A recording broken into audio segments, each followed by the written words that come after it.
The dense air inside the cave felt even heavier with the rustling of rocks falling around it. The hikers had barely had time to react before the ground crumbled beneath their feet, falling into a dark, cold darkness. When at last the noise of the rocks died down, they found themselves in a vast subterranean space with the walls of the cave extending upwards like gigantic pillars, and the ceiling seemingly so high that the human eye could not see the end. However, the most frightening thing of all was the silence. A silence so dense and crushing that it seemed to devour every sound, every whisper, every breath. They had come with the intention of exploring, but now they were trapped, with no way of knowing if there was a way out, or if they would ever see the light of day again. Their lanterns flickered faintly in the darkness, as if the shadows themselves wanted to take hold of them. Dust-covered bodies with some superficial wounds from falls were trying to gather around a small illuminated area. Mark, the leader of the group, was the first to react, looking up at the cave walls for any sign of a way out. His breathing was rapid, his mind trying to process what had happened. Was there a way to escape? There didn't seem to be a clear path, just the cold, rocky walls that surrounded them. Emma, his longtime companion, came up to him, her face pale and full of fear. She didn't say anything, just held onto his arm tightly. "We have to look for a way out. This can't be the only thing," Mark said, his voice trembling but determined. The group, which had arrived as a simple excursion, was now caught up in something much more terrifying. Every step they took seemed to bring them closer to an even deeper abyss, an abyss in which not only physical darkness enveloped them, but also the anguish and despair that began to take hold of them. In the midst of the chaos and bewilderment, suddenly, something changed. Faint whispers, barely audible, began to fill the air. The group members stopped, their hearts pounding. The whispers were empty, as if coming from the very walls of the cave. There was no clear source, but everyone could feel them, like a presence moving, waiting. Fear began to grow within them, like a tangible presence surrounding them. "You heard that, didn't you?" asked Liam, one of the younger hikers, looking around with eyes full of dread. No one answered. Everyone was listening, but the silence remained like a veil over them, increasing the feeling that someone was watching them. "We must keep walking," Mark said finally, his voice breaking but firm. "Maybe we can find a way out if we keep moving forward." He tried to restore the calm that everyone was beginning to lose, but deep down, he knew that anxiety was consuming him as much as everyone else. With slow steps, the group moved forward, their flashlights illuminating the contours of the walls. The sound of his footsteps echoed through the vastness of the cave, as if the echo of each movement multiplied, amplified by the darkness. The air grew denser with each passing second, and the feeling of being watched only intensified. They spent what seemed like hours walking in circles, but no matter how far they went, they couldn't find a way out. Each turn led them to a new fork in the underground labyrinth, but none seemed to lead to anything more than a new darkness, deeper and more unnerving than the last. The fear was accumulating like a constant pressure on her breasts. The flashlights began to flicker, as if the batteries were running low, but everyone knew that was impossible. They had checked the flashlights before entering. Something was interfering with the energy that fed them, and then they saw it. At the end of a corridor, just at the edge of the lantern light, a figure appeared. Tall, thin, and shrouded in shadows. Although they couldn't see him clearly, something in his presence was unmistakable. He wasn't human, not completely. His movements were slow but calculated, as if he were in no hurry. His figure seemed to merge with the darkness, and despite being several meters away from them, everyone felt a chill run down their spine. It was as if his very presence was filtering the air, invading the space with a fear so palpable that it was difficult to breathe. "What's that?" asked Emma, her voice almost a whisper, afraid that the walls themselves might hear her. The figure did not respond, but his presence was enough to make each member of the group paralyzed. No one moved. No one spoke. Only the sound of his heavy breaths filled the air. Something inside them was telling them that if they got any closer, if they tried to move a single muscle, something terrible would happen. Suddenly, the figure moved towards them, slowly moving forward, its face never fully visible. Each step seemed to increase the weight of the fear that enveloped them. The tension in the air became unbearable, as if everything was about to break. Mark, fighting the terror that paralyzed him, took a step back, trying to get away from the figure, but something stopped him. An invisible force seemed to press on his chest, preventing him from moving. "We can't stay here," shouted Liam, but his voice was filled with panic and despair. He tried to run, but his legs didn't respond, as if the ground itself had become unforgiving, unable to support his weight. The figure was getting closer, and now Mark could see something that made his blood run cold. Instead of a human face, what he saw was a void, an abyss in the place of the eyes, where there was only darkness. The figure began to speak, but his words were incomprehensible, swept away by a distant echo that seemed to come from everywhere. "This is the end," the figure whispered, his voice echoing in their minds. "There is no escape from the abyss. This is where it all ends." Terror seized them in an instant. There was no way out, there was no hope. The abyss had claimed those who had tried to escape. Suddenly, the ground beneath his feet began to shake violently, and the echo of a distant scream, filled with despair and pain, echoed through the walls of the cave. The figure began to fade into the darkness, but his laughter, filled with mockery and emptiness, continued to reverberate in the ears of the hikers. The last memories they had before succumbing to the abyss were the laughter and muffled screams, and the sound of rocks falling on them, as if the cave itself was closing its doors forever. The guardian of the abyss had served his purpose, and with his last laugh, the group of hikers disappeared, forever trapped in the endless darkness. In the depths of an ancient monastery, surrounded by impenetrable jungle, stood a forgotten reliquary, jealously guarded for centuries by a community of monks. No one knew of its existence except for a select few who, for generations, were in charge of protecting the object that was said to possess supernatural powers. Legend claimed that the reliquary was a container of curse, which had been sealed with spells so dark that anyone who dared to open it would fall into eternal damnation. Over the centuries, many had tried to find it, but none returned, and the monastery fell into oblivion. Today, a renowned archaeologist named Gabriel Vasquez, obsessed with unraveling the secrets of antiquity, arrived at the monastery. He had heard rumors about the reliquary, and the idea that its existence might be linked to humanity's ancient rituals and dark powers drew him in with irresistible force. Despite the warnings of his colleagues who told him about the disappearances of those who had searched for the reliquary, Gabriel decided to undertake the search. His greed to uncover the truth blinded him to danger, and he resolutely ventured deep into the jungle. As he went, the warning signs became clearer. Ruins that had never been documented appeared before his eyes, covered in strange symbols that seemed to move in the gloom, whispering unintelligible words. Gabriel felt a growing sense of anxiety, but his curiosity kept him steadfast. He had come too far to give up now. When he finally arrived at the monastery, he found the building in ruins, covered in weeds, but its structure still stood, almost defiant in the face of the passage of time. Inside, the shadows seemed to take on a life of their own, and a heavy air of desolation permeated every corner. The monks who had cared for him for centuries were gone, but something remained, something sinister. Gabriel could feel it, a tug in his chest, as if a presence was watching him, waiting. He went into the heart of the monastery, an ancient room that seemed untouched by man in centuries. In the center of the room, on an altar covered with dust, rested the reliquary. It was a small object, but it emanated a dense, dark energy, as if it were alive. Gabriel, feeling a mixture of fear and fascination, could not resist the temptation to approach. As he took the locket in his hands, a wave of cold ran through his body. The whispers in the air intensified, and the room seemed to become even darker. However, Gabriel couldn't stop looking at him. At that moment, a spark of doubt crossed his mind, but greed overpowered him. He opened the locket. From that moment on, the world around him changed. Shadows that were once static began to move, taking on distorted and grotesque shapes. A dark figure emerged from the gloom, its red eyes glowing with an evil intensity. It was the spirit of an ancient monk, whose soul had been trapped in the reliquary for centuries, doomed to wander among the planes of the world of the living and the dead.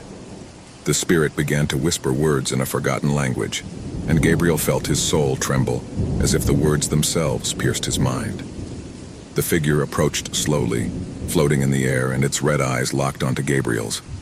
A sense of indescribable horror came over him. He could feel the cold presence of death beside him, a death that watched him, waiting. The ground began to shake, and Gabriel backed away, terrified. The walls closed around him, as if the monastery were alive, trying to devour him. With each step back, the whispers became more intense, more urgent. Gabriel tried to flee, but the doors of the monastery closed with a deafening roar, and a dark shadow surrounded him completely. His breathing became erratic, and his mind began to wander. He was no longer alone. He felt presences around him, dark figures watching him in silence, waiting for his fall. The monk's spirit was advancing toward him, an invisible force pressing on his chest, making it difficult for him to breathe. The darkness surrounded him, consumed him, and Gabriel could no longer distinguish between reality and the nightmare that was unleashed around him. As the darkness advanced, Gabriel could hear a wail, as if the very walls of the monastery were weeping in agony. The monks who had guarded the reliquary, those who had sacrificed themselves to seal it, were now rising from their graves. Their rotting bodies walked through the shadows, crawling toward him, as if trapped in a prison of eternal death, seeking revenge for the breaking of the seal that had kept the dark forces at bay for centuries. Gabriel tried to scream, but his voice choked in his throat as if something was strangling him. He couldn't move, he couldn't breathe. The terror had completely paralyzed him, and all he could do was look around while the shadows closed in on him. The monk's spirit drew closer, and Gabriel could feel the coldness of his breath on his neck. The last whisper he heard was that of a warning. Death is never forgotten. Death never forgives. Suddenly, a flash of blinding light enveloped him, and the monastery began to crumble around him. The shadows, the figures, everything disintegrated, and the room was plunged into absolute silence. Gabriel was in the center of a dark void, floating in the abyss, without a body, without a soul. The reliquary had served its purpose. He had claimed what belonged to him. And so, the legend of the reliquary of death was fulfilled. No one else would attempt to challenge the limits of the cursed object. The locket, now empty, was sealed again, waiting for its next challenger, its next soul to consume. The sun had already set when Thomas, a middle-aged man, stepped into the field. He had traveled for hours on a lonely road, his thoughts scattered, while the trees in the distance seemed to move with the wind in a hypnotic rhythm. The road seemed endless, and with each bend the shadows began to lengthen, as if the day never wanted to give way to the darkness of the night. The atmosphere was strange. A deep silence enveloped everything around him, as if the earth itself held his breath. Tomas didn't know if that was what made his hair stand on end or if it was the persistent feeling of being watched. As the sky went completely dark, his eyes focused on the distant silhouette of a roadside cabin. It seemed like an ideal refuge to spend the night. He stopped in front of the cabin door, hesitating for a moment. The windows were opaque with the passage of time, and the structure seemed to be on the verge of ruin. A pair of dim lights illuminated the interior through the windows, which gave him a sense of welcome, although something inside told him not to enter. But fatigue overcame him. He knocked on the door, his hand trembling slightly. A strange-looking man opened the door. He had brown skin, deep eyes that exuded unsettling wisdom, and a messy beard that seemed almost as if it were part of his face. His gaze was not friendly, but neither was it intimidating. His deep voice broke the silence of the night as he spoke. "Come in. It's not safe to be outside, especially in this part of the world. The darkness has a way of dragging souls that dare to cross through here." Tomas hesitated, but the threat of the cold pushed him inside. The man led him to the fireplace, where the flames danced on a warm fire. The cabin was small, with furniture that seemed to be taken from another time, covered by dust and dirt. The atmosphere was tense, as if the walls themselves breathed with a life of their own. The stranger watched him for a few moments, as if assessing whether he was ready to hear what he had to say. "Have you heard of this place?" he asked, his voice almost whispering. "This field has its own secrets, secrets that man should never know." Tomas felt uncomfortable but decided to play courtesy. "No, I haven't heard anything. I'm just looking for a place to rest." The stranger smiled, but it was a smile that didn't reach his eyes. His fingers intertwined as he took a seat in front of the fire. "Rest. That's what everyone thinks when they get here. But this place is not simply a place of passage. It is a place where time loses its power. Here, lost souls wander aimlessly, searching for something they don't understand." The fireplace crackled, and Thomas couldn't help but feel even more uncomfortable. However, exhaustion was getting the better of him, and he began to think that perhaps the stranger was just talking to entertain himself, to fill the silence of the cabin. I wasn't prepared for what came next. The man began to tell her stories about the souls trapped in that field, of people who had gotten lost in the trees and never returned. There was something in his tone that felt real, something in his words that gave the impression that he wasn't just telling stories to scare Thomas. There was a darkness in his eyes that reflected a knowledge that Thomas did not want to share. The last time someone like you passed through here, he disappeared into the darkness, the stranger said, his gaze fixed on the fire. No one knows what happened to him, but what is known is that he found something he shouldn't have found. Tomas tried to stay calm, although a cold sweat began to run down his back. The man got up slowly and, without saying a word, approached the window. He looked out over the field beyond the cabin. "The wind never blows here as it should," he said suddenly, his voice trembling. "Listen." Tomas raised his head but heard nothing. Only silence, heavy, oppressive. Suddenly something passed through the window, a fleeting shadow that froze his blood. Something, or someone, but he couldn't see what it was. The man gave her a grave look as if he had anticipated her reaction. "You're not alone here," he murmured, "and that's just the first warning." The fire crackled harder, and Thomas, feeling the pressure of the situation, tried to calm his mind, but then he heard a noise behind him, like a faint whisper, which made him turn quickly. There was no one there, only the sound of the wind beginning to blow harder. But the stranger didn't seem worried. "There's something you can't comprehend until it's too late," he continued, slowly approaching Thomas. "That shadow that you saw, that's not just a shadow, it is a reminder of what can happen to those who dare to cross this threshold." The air became dense, as if something was pressing against the walls of the cabin. Thomas felt a knot in his stomach, and the tension grew with each passing second. The stranger stopped right in front of him, and his eyes seemed to have changed. They weren't the same eyes as before. They reflected an unfathomable darkness now. "Now you must choose," he said in a deep whisper, almost like an echo. "You're going to face what's outside, or you're going to stay here with me." The man took a few steps away, and at that moment Thomas felt that something horrible was about to happen. He tried to get up, but his legs didn't respond. An absolute fear invaded him. What was this place? Who was this man who, despite his appearance, seemed not to be human? Then the hut began to creak as if an invisible force was squeezing it. The walls vibrated, and the shadows seemed to move in their own way, as if they wanted to take shape. Tomas tried to scream, but his voice choked in his throat. A primal fear enveloped him as he looked at the stranger, who had begun to laugh.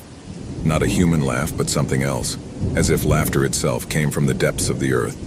The door of the cabin slammed shut, and the darkness grew denser. Thomas, paralyzed with terror, tried to run to the window, but to no avail.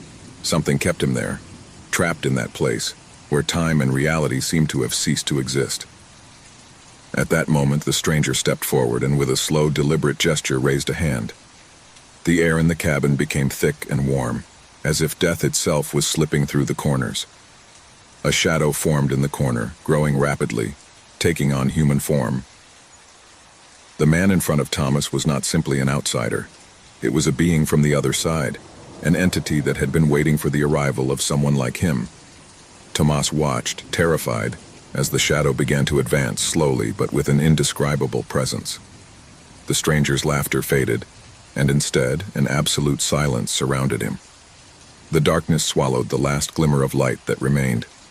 Thomas's last thought before he was consumed by darkness was that of the stranger's warning. Not all roads lead to the exit. Night was slowly falling over the forest, enveloping the secluded cabin in a layer of dense shadows. The small hut, surrounded by tall, dark trees, seemed to be a relic forgotten by time. Its exterior, covered with moss and with windows that barely let in light, suggested that it had not been inhabited in a long time. However, for Daniel Vasquez, that was the perfect place. A place where darkness could give him what he longed for most: contact with the supernatural. Daniel, a renowned psychic, had dedicated his life to exploring the limits of the human mind, seeking to communicate with spirits and the dead. He had spent years honing his skills, unraveling secrets few dared to even imagine. But something had led him to this lonely retreat in the woods, something he felt deep inside. A call, an inexplicable urge to find something bigger, something beyond what he knew. He had read old texts about dark spirits and forgotten rituals, and his dreams were littered with haunting presences. Perhaps this cabin, hidden deep in nature, would be the point of connection, a place where spirits could speak without restriction. Upon arriving, he was immediately drawn to the deep silence that surrounded him. There was no noise of animals, no rustling of branches as they moved in the wind, just an ominous calm that seemed to take over everything. Despite the gloomy beauty of the place, Daniel couldn't help but feel a slight discomfort in the air. Even so, he did not allow his thoughts to distract him. He was there for a reason, and nothing would stop him. As night fell, he prepared to perform a ritual he had learned in his darkest studies. The cabin, with its aged wooden walls, became the perfect setting for what was to happen. He lit black candles around the room and placed a circle of salt on the floor, an ancient symbol of protection. In front of him, on a worn wooden table, was a Ouija board, covered by a white cloth. The air became denser, as if shadows were taking shape around him. His heart was pounding, but his mind was focused on the goal, connecting with the other side. Daniel closed his eyes and began to murmur words that he didn't quite understand, words that felt familiar, but he couldn't remember where they came from. It was a low, almost inaudible whisper, but every word seemed to echo off the walls of the cabin, making the air colder. The wind began to hit the windows hard, as if something wanted to enter. At that moment, a gust of panic ran down his spine. He felt the presence of something. He was not alone. He opened his eyes, but the room was empty. The atmosphere was still dense, more oppressive. He leaned over the Ouija board, placing his fingers on the planchette, ready to make contact. A shiver ran through his body as his hands trembled slightly. For a moment, nothing happened. The planchette remained motionless. But suddenly, he moved, slowly at first, as if something invisible was pushing him. Fear took hold of him, but his curiosity kept him in place. The words began to form slowly on the board. "You're going to see what you don't want to see." An icy current ran through his body, and the light of the candles flickered strongly, as if it would go out at any moment. Daniel tried to stop the movement of the planchette, but he couldn't. Something was controlling him. He felt a pressure in his chest, as if something was crushing him from within. The shadows around him began to move, dancing grotesquely, as if they had a life of their own. His mind began to blur, and the words on the board continued, faster and faster, more urgent. "We've been waiting for you." Terrified, Daniel tried to get up, but his legs were unresponsive. The cabin seemed to compress around him, and a macabre laugh filled the room. He couldn't see where it came from, but he was sure that something was observing, something that shouldn't exist. He felt a growing pressure in his mind, as if his own consciousness was being ripped away from him. It was as if something was trying to take over his soul, invade his mind, and control him. "Who are you?" shouted Daniel, desperate to understand what was happening. "You'll know soon," the voice replied, cold and distorted, like a distant whisper running through his mind. At that moment, Daniel's vision began to fade. His eyes were filled with deep darkness, and when he tried to open them again, he couldn't. He was blind. Fear turned into pure panic. He tried to scream, but his voice did not come out. The feeling of being watched was unbearable, and the laughter intensified, rumbling in his head like an endless nightmare. In the midst of the chaos, a flash of clarity appeared in his mind. He remembered what the elders had always told him. Spirits weren't just shadows, they weren't just formless beings. Some of them, the darkest ones, could manipulate the human mind, push it to the limits of madness. It was a price paid for trying to make contact with the other side. The feeling of being stripped of his being intensified. His memories, his thoughts, everything began to crumble. The cabin no longer looked like a hut, but an infinite labyrinth of shadows. Time did not exist. Every second was an eternity of torment. The laughter, the whispering, the presences, everything began to merge into a single terror, a terror that slowly devoured him piece by piece. Finally, he felt something take over his body, and an excruciating pain ran down his spine. He couldn't resist any longer. His hands, once firm on the board, now rose uncontrollably, as if guided by invisible threads. With a final scream, his soul was sucked in, consumed by the shadows he had unleashed. The spirits, no longer just stalking him, had claimed him, leading him to madness and eternity in their dark realm. The hut, now empty, remained silent, as if nothing had happened. The candles went out, and the air became heavy again. but there was no longer any sign of life. Darkness covered everything, and the only sound left was the echo of a distant laugh, echoing off the walls of the cabin forever. A group of friends had planned an escape to the outskirts to disconnect from the daily routine. The idea of escaping the city for a weekend in a forgotten corner seemed perfect. They had heard rumors about an old cabin in the middle of the woods, a place no one had been to for years. Some said that the cabin was cursed, but to them, those were just tales made up by the old legends of the village. The sun was beginning to set when they reached the cabin. The building, old and deteriorated, stood with an ominous shadow on the horizon. Its wooden walls creaked in the wind, and the porch seemed to be about to skid under the weight of the years. However, for them, it all seemed part of the adventure. "This is the place, guys," Luis, the most enthusiastic of the group, said as he got out of the car and looked at the cabin. "It's not that bad, is it? It looks like something out of a horror movie." Andrea laughed as she dropped her backpack. "It scares me a little." "Come on, Andrea, don't be exaggerated," Javier replied in a mocking tone. "Who could be afraid of an abandoned cabin? It's just an old place." The group began to walk towards the entrance, laughing and joking. As they entered, darkness enveloped them. The cabin lacked electricity, so they relied on their flashlights to light the way. The air was thick and humid, laden with the smell of rotting wood and stagnant moisture. As they settled in, a strange feeling began to wash over them. "I think there's something strange here," Andrea commented, looking around suspiciously. Luis didn't seem to care, but the discomfort grew when they began to hear strange noises coming from the upper floor. It was as if someone was walking on the old wooden boards that creaked with each step. The sound faded, but the feeling that they were not alone did not go away. "I'm sure it's some animal," Luis said, trying to reassure everyone. "Yes, of course," Javier replied without much conviction. "Or worse." As the night wore on, tensions began to grow. Whispers began to be heard on the walls, as if someone was whispering right behind them, but when they turned, there was nothing. The calm of the night was broken by the strange sounds that came from the back of the cabin, as if something or someone was watching them. Andrea, nervous, suggested that they go out to investigate, but Luis insisted that it was all a product of his imagination. However, as time went on, the feeling of being watched intensified.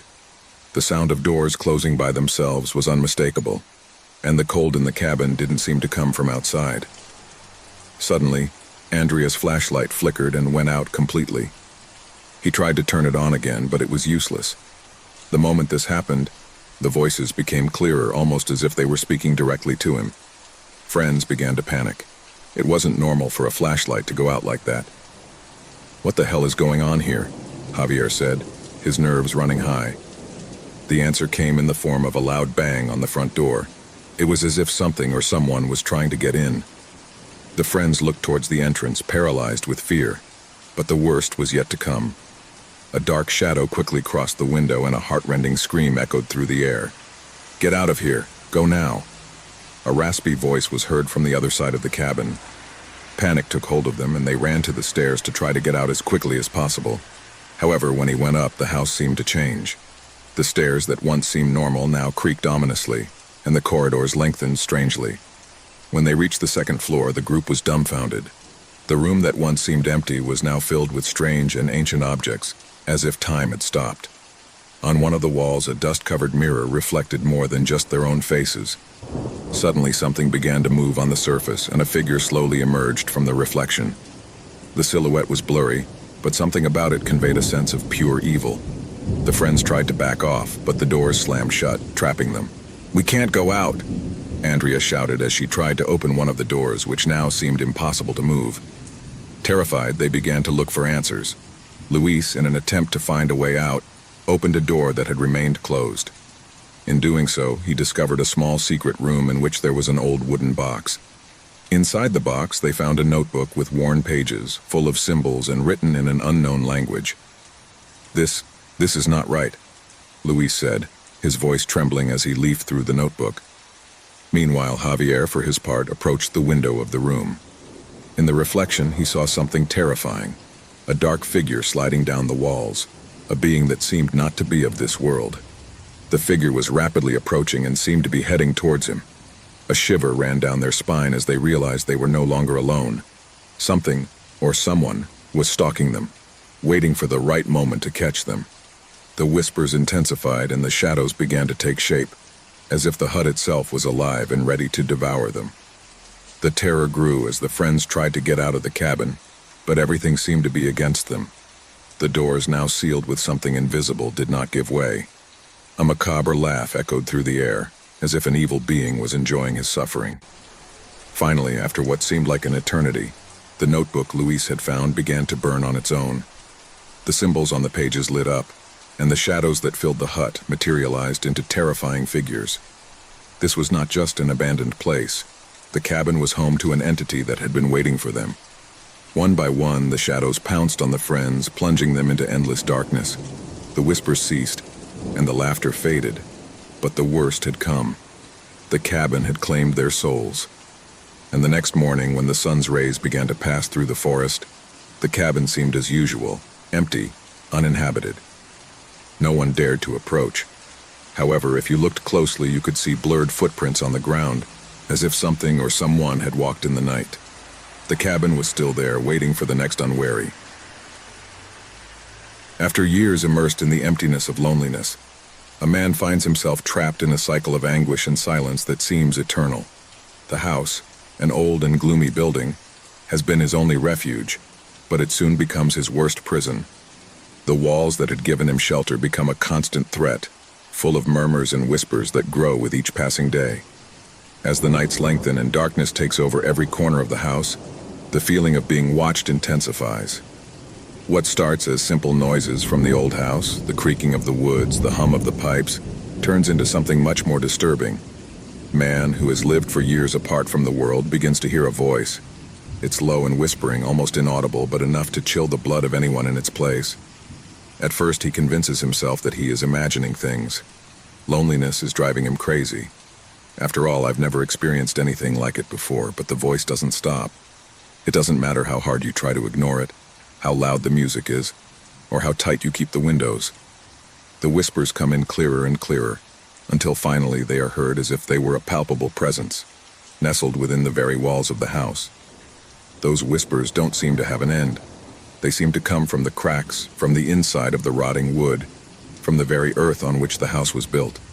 Every word she hears seems like a heavy burden settling on her mind, bringing with it painful memories she had buried years ago, memories she refuses to remember, but which the voice seems to uncover around her. As the days go by, the house becomes more claustrophobic. The walls, which once offered her a refuge, now feel like a trap. The voice, now clearer and full of despair, constantly stalks him. He speaks of dark secrets that he himself had forgotten, of events that he had deeply repressed. He remembers his mother's blank look when she left him at the door of his grandparents' house, the days they spent not knowing if he would ever see her again, the voices whispering about family betrayals and secrets that should never have come to light. The tension grows and the man begins to feel harassed not only by the voices, but also by the atmosphere that surrounds him. The shadows seem to move on their own and the lights in the house flicker for no apparent reason. The air becomes dense, as if the house itself were alive, breathing with it, waiting for something. The anxiety grows as the voices become clearer, more urgent, as if each word is a dagger piercing his soul. On one of the darkest nights, when the clock strikes the time when everything seems to be at its lowest, the voices finally reveal the source of their suffering. They are not simple echoes of the past. They are not simple forgotten memories. They are the voices of those he has wronged, people he has abandoned, betrayed, and left behind in his lonely life. They are the echoes of a conscience that does not let him rest, the whispers of a life that he himself destroyed without being aware of what he was doing. It is at that moment, when despair consumes him completely, that the walls begin to move. The first thing he notices is the deep, deafening creak, as if the very structure of the house is yielding under the weight of the secrets it holds. The walls, once solid and cold, are now deformed, as if the house is responding to the voices that filter through the cracks. The figure that materializes before him is blurred, incomplete, like a shadow that still struggles to take shape. But he is not a figure who inspires peace. His eyes, empty and dark, seem to look directly into his soul, stripping him naked. The creature, an amalgam of shadows and repressed memories, slowly approaches, its footsteps barely audible but unmistakable. The man wants to scream, but his lips do not respond. He wants to run away, but his legs won't move. He is trapped, surrounded by the presence of those he has failed. The creature speaks, and its voice is a mixture of the whispers and cries of the past. It is a voice that takes his breath away, that fills him with a terror so deep that he feels that he's going to faint at any moment. He speaks to him of guilt, of the crimes he has committed in the name of indifference and loneliness. It reminds him of his lies, his broken promises, and the empty life he has chosen to live. Every word is a weight on your chest, every breath an effort to stay conscious. The darkness in the house seems to be denser now, as if the house itself is devouring the light, dragging the man into the deepest darkness.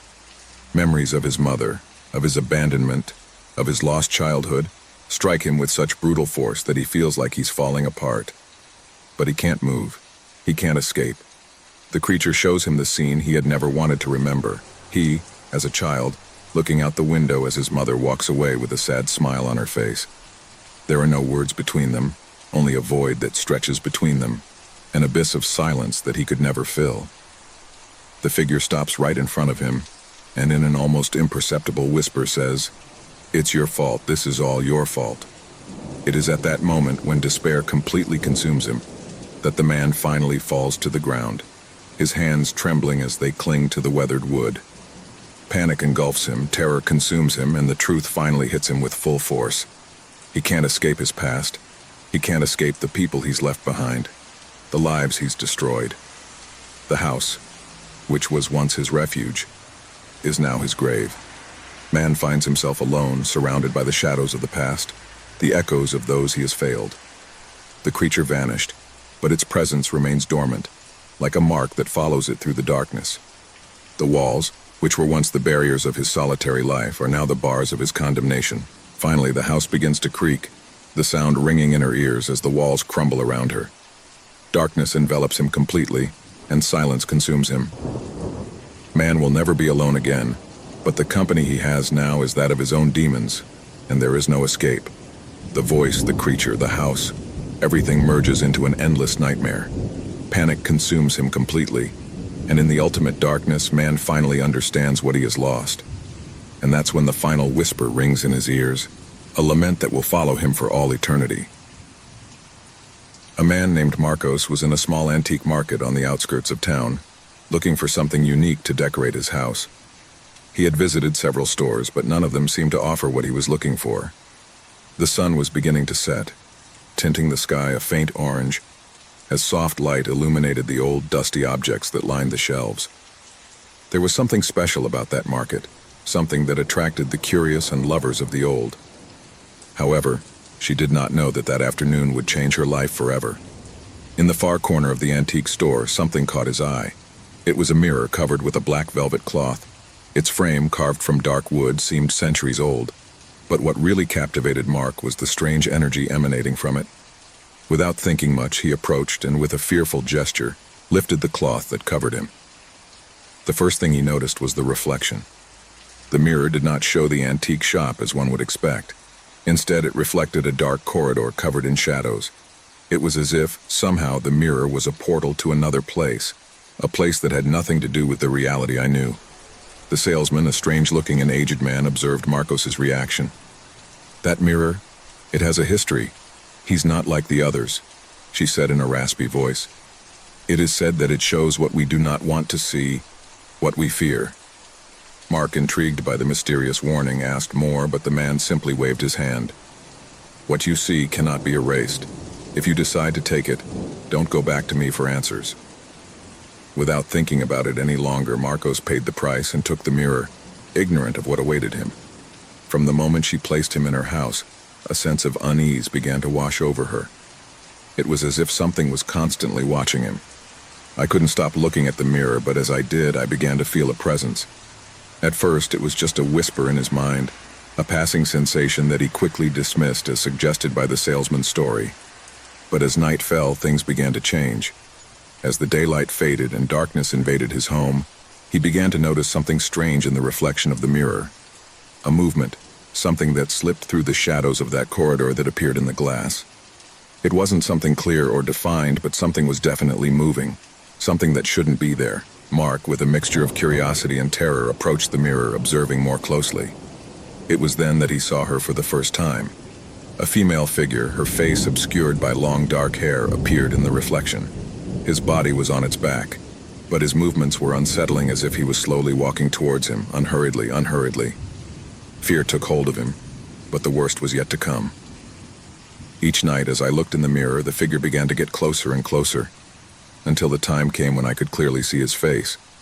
A pale face without eyes, with an empty expression, a macabre grimace that seemed to follow him, to observe him without rest. When Mark turned to look around his house, he found nothing out of the ordinary. But when she turned her gaze to the mirror, the woman was closer than she had ever imagined. As the days went by, the presence of the figure began to become more tangible, more oppressive. During the night hours, Marcos could not sleep. He always felt that something was watching him, something that was stalking him in the dark. In his house, a feeling of lingering cold began to spread to every corner. The air seemed to become dense, as if an invisible pressure enveloped him, making it difficult for him to breathe, as if each inhalation was a painful exertion. He tried to ignore the images he saw in the mirror, but he couldn't. He couldn't stop looking, as if an invisible force was forcing him to do so. Each time he looked away, the woman's figure seemed closer, more alive, more real. I felt her empty gaze fixed on him, feeling the weight of his presence in every corner of the room. The figure was not only watching him from the mirror, but began to manifest outside of it. Marcos saw strange shadows in the reflection, figures fading and appearing, as if the house itself were being invaded by that dark corridor. Sometimes I heard footsteps, faint whispers that could not be explained. His mind was filled with dark thoughts, as if something was inside him, controlling his thoughts and his body. One night, unable to bear it any longer, he tried to get rid of the mirror. He covered it with a blanket, kept it in the basement, but the woman's feeling never went away. In his dreams, she was chasing him, her empty eyes fixed on him, getting closer and closer until darkness enveloped him completely. I woke up in a cold sweat, feeling that something had changed. Something had crossed into the real world from the reflection.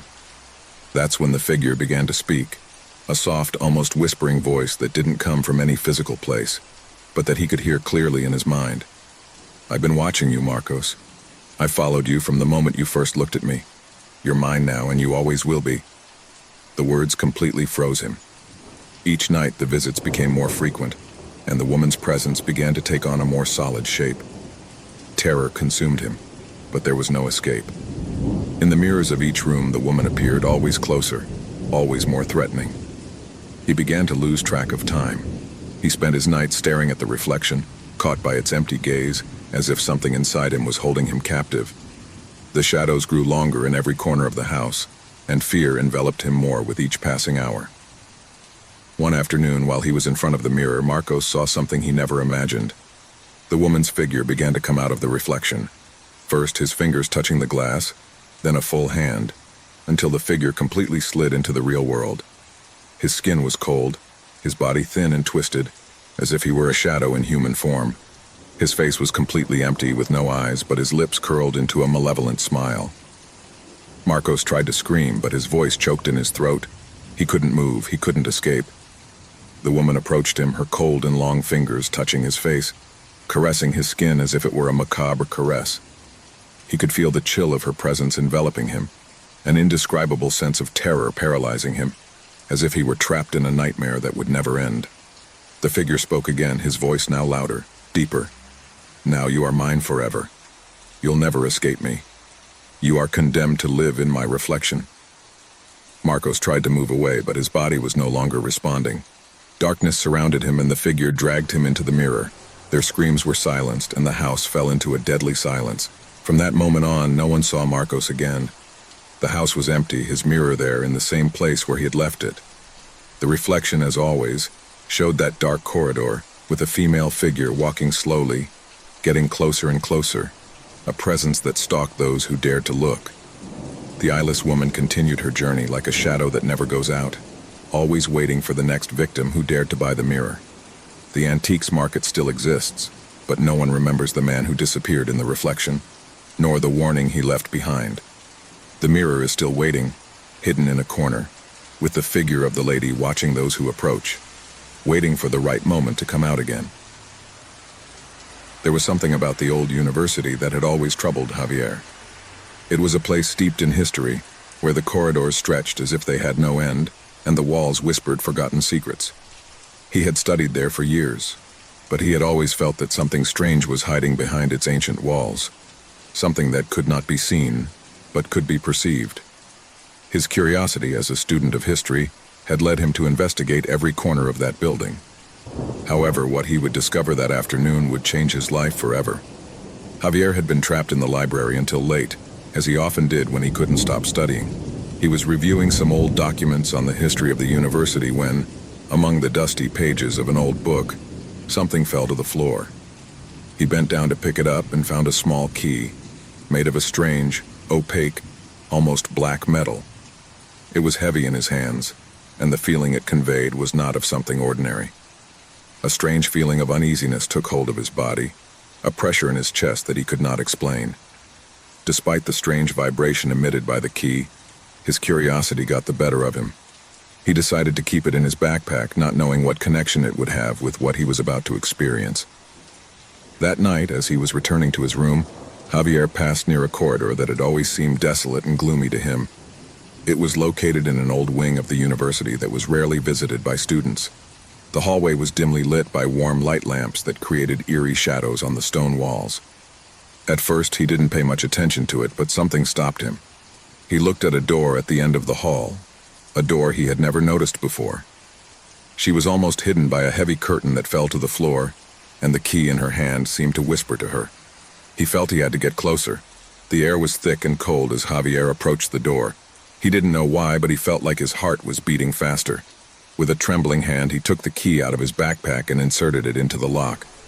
The door opened with a dull creak as if it had been closed for centuries. The room beyond was plunged into darkness, but a strange energy emanated from it. Javier took a step inside, and instantly the atmosphere seemed to become heavier, as if the atmosphere was impregnated with something old and forgotten. A strange echo echoed in his ears, as if someone or something was watching him from the darkness. The feeling of being watched grew, and Javier felt that something was not right. His breathing quickened. Then, in the midst of the gloom, something moved. Soft steps, almost imperceptible, but close enough to make his skin stand on end. Javier turned, looking for the source of that noise, but he saw nothing. The door closed behind him with a thud that made him jump with a start. Instantly, a shudder ran through his body. What he saw next was a vision he could never erase from his mind. An endless corridor stretched out before him, so dark that it seemed to devour the light. However, there was something else, something I couldn't comprehend. The shadows moved, stretched, and shrank around them as if they had a life of their own. The air became even denser, and the silence became unbearable. Then, from the depths of darkness, a voice whispered his name. It wasn't a human voice, nor was it a familiar whisper. It was an unnatural, guttural murmur that seemed to come from the walls themselves. Javier. The voice not only called him by name, but spoke to his soul, filling it with indescribable terror. The shadows began to move more quickly as if attracted by his presence. Javier felt that something was stalking him, that he was not alone, and at that moment a shiver ran down his spine. A sound, similar to a heavy sigh, slid through the walls, getting closer with every breath I took. At first, Javier thought it was his imagination, a simple illusion created by the darkness of the corridor. But then, a dark shadow, denser than the void itself, materialized before him. It was the form of a human being, but its eyes shone with an unearthly empty light, as if there was no life inside. The figure did not walk. It floated, gliding on the ground with a spectral grace. Javier tried to back away, but his feet seemed to be glued to the ground, as if the corridor itself was holding him back. The figure began to slowly approach, and Javier could hear the cracking of his own bones as he tried to move. The shadow stared at him, its empty eyes fixed on his. An icy cold enveloped his body, making him shiver violently. The figure whispered something that Javier could not understand, but the sensation it produced was clear. Death was stalking him. Desperate, Javier tried to run, but his legs did not respond. Shadows rose around him, enveloping him. A mocking, sinister, and resounding laugh filled the air, as if the very walls were laughing at their suffering. A dark, oppressive energy crushed him, pushed him forward into the unknown. There was no escape. The darkness devoured him. When he finally managed to take a step, the feeling of being watched grew even more. He realized that he was not alone in that hallway, that other presences surrounded him. Formless beings, wandering shadows that seemed to feed on his fear. He could feel their piercing gazes as if their eyes were piercing him, and for a moment, Javier felt his very soul fade under the weight of those empty eyes. As he moved forward, the corridor seemed to get longer and longer. The murmurs of the shadows intensified, and a strange heat began to invade the atmosphere. But it was not the warmth of a friendly presence. It was the heat of something evil, as if hell itself was taking shape around him. A shiver ran down his spine when, in the darkness, he heard a clearer voice, this time human. A man's voice, raspy, broken by time. "Why have you come here?" Javier turned quickly, looking for the source of the voice, but there was nothing, just shadows, twisted and dark. The voice seemed to come from everywhere, echoing in his head. An unbearable weight accumulated in his chest. The pressure was getting more and more intense. The dark figure drew nearer and nearer, and the cold of death caressed his face. The voice resounded again. "This place is not for you. What you find here can never be undone." Javier wanted to scream, but his lips wouldn't move. He tried to turn back, but the corridor closed around him as if the darkness itself had caught him. Shadows began to advance towards him, taking shape, becoming human figures, their eyes empty and their mouths open in a grotesque grimace. "Run!" shouted an inner voice, but Javier could no longer move. The last shadow, the largest and darkest, slipped toward him and stretched out a spectral hand toward his face. The feeling of cold intensified, until all Javier could feel was nothingness. And then the corridor fell into absolute silence. The door, the one he had opened, closed again. The key disappeared, leaving behind a forgotten corridor, awaiting the arrival of the next victim. It was a dark and cold night when, after hours of driving on desolate roads, David finally saw the lights of the forgotten hotel. He was alone on the journey, and the road seemed endless. The thick fog that covered the landscape gave him a sense of deep isolation, almost as if the world had disappeared. The hotel sign, covered in dust and rust, flickered faintly with the yellowish light coming from a lamp that seemed to be on the verge of going out. However, at that moment, David did not hesitate to stop his car. The cold penetrated his bones the instant he got out of the vehicle. There were no signs of life in the vicinity, only the sound of the wind blowing dry leaves. He walked slowly toward the hotel, feeling a strange writhing in his stomach, but forced himself to ignore it. He needed a place to rest, and this was the only establishment visible for miles around. As I entered, the atmosphere was charged with a silence so deep that it seemed to devour any sound. The reception was empty, but the door closed behind him with a thud, as if something was waiting that couldn't come out. The only light came from an old lamp that dimly illuminated a dusty staircase. Footsteps echoed on the creaky wooden floor as he made his way to the counter. A peculiar-looking man appeared from the shadows. His face was pale, with sunken eyes and a strange smile that could not hide his discomfort. Despite his unsettling presence, the man was kind to offer him a room. "A single night, right?" he asked, his voice as soft as the whisper of the wind outside. David nodded, feeling the discomfort of not being able to see the receptionist's face well. He was handed the key to room 23, which appeared to be the only one available, and the man pointed to a door in the dark hallway. Without thinking too much, David headed there. As he walked, the feeling of discomfort grew, as if the corridors of the hotel were alive, watching him, waiting for something. The door to room 23 creaked as it opened. Inside, everything seemed to be covered in a layer of dust and dirt, but the bed, somewhat rickety, was made, which gave him a strange sense of tranquility. On the bedside table, an oil lamp emitted a soft light, as if someone had left everything in its place, ready to receive it. David put his backpack on the floor and sat up on the bed. He decided not to think about his thoughts anymore and lay down, staring at the ceiling as he listened to the incessant creaking of the wood under his weight. The wind was howling outside, but nothing seemed out of place, at least for now. Gradually, his eyes closed, but before he fell into a deep sleep, he heard something. A whisper. It seemed far away, perhaps coming from the corridor, but he did not give it importance. As the night wore on, the sound became clearer, more insistent.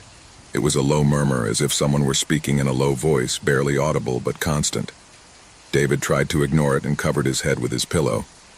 However, what troubled him most was not the whisper, but the feeling that someone else was in the room with him, The next morning he woke up sweating. He had had a vivid nightmare filled with shadows and echoes of voices surrounding him. The sunlight barely came through the windows, but he decided it would be best to get out of there as soon as possible. However, when trying to leave, something strange happened. The door to the room wouldn't open. He tried to turn the handle hard, but it wouldn't move. A cold sweat began to run down his forehead as he felt panic wash over him. Suddenly, a soft, distant laugh could be heard behind him. He turned quickly, but no one was there. Fear caught up with him quickly and his breathing quickened. He started banging on the door in desperation. But when he looked down, something caught his attention. On the ground there were footprint marks as if someone had walked there. They were large and heavy, and seemed to vanish into thin air as if they had never existed. The atmosphere in the room felt denser, and a shudder ran through his body as he saw footprints begin to form around him. The door slammed open, leaving him with his heart racing and his body tense with fear. A dark corridor awaited him. A corridor where the shadows seemed to move strangely, as if they were watching his footsteps. He advanced cautiously, fearing what he might find, but when he reached the end of the hall, he saw a figure. A man standing in front of the window, staring out. The man was of a slim build with a gloomy face, and his figure seemed to emanate a sense of deep sadness. David approached, but the man did not move. When he was close enough, the man spoke without turning. "Did you stay overnight?" he asked, his voice soft, like a whisper lost in the wind. David nodded, not knowing what to answer. The man turned it around slowly, and that's when David saw it right. His face was marked by scars and wrinkles, but the worst thing was his empty gaze, as if his soul had been ripped from his body. The feeling of terror enveloped David, and he felt a shudder in his spine. "This hotel is full of shadows," the man continued. "Shadows of those who died here. No one leaves, no one escapes." David backed away, feeling the terror paralyze him. He wanted to flee, but his legs did not respond. The man began to walk toward him, and with each step his body faded further until he became a shadow, an ethereal presence surrounding David. "You're going to stay here with us, just like the others." The room began to darken around him. The light from the oil lamp suddenly went out, and the corridor was filled with twisted shadows, figures floating aimlessly, slowly moving towards him. The feeling of despair enveloped him. He was no longer alone. The place became a prison, and the shadows of the people who had died there surrounded it. "This place never closes," whispered the shadow, "and you won't go out either." David tried to scream, but his voice wouldn't come out. His whole body was paralyzed. The shadows enveloped him, and somehow he knew that his soul would be the next to be trapped forever. The doors of the hotel crashed shut, and the darkness consumed him completely. There were no more screams, only the eternal whisper of the lost souls that still wandered through the forgotten hotel. A group of friends had planned an escape to the outskirts to disconnect from the daily routine. The idea of escaping the city for a weekend in a forgotten corner seemed perfect. They had heard rumors about an old cabin in the middle of the woods, a place no one had been to for years. Some said that the cabin was cursed, but to them, those were just tales made up by the old legends of the village. The sun was beginning to set when they reached the cabin. The building, old and deteriorated, stood with an ominous shadow on the horizon. Its wooden walls creaked in the wind, and the porch seemed to be about to skid under the weight of the years. However, for them, it all seemed part of the adventure. "This is the place, guys," Luis, the most enthusiastic of the group, said as he got out of the car and looked at the cabin. "It's not that bad, is it? It looks like something out of a horror movie." Andrea laughed as she dropped her backpack. "It scares me a little."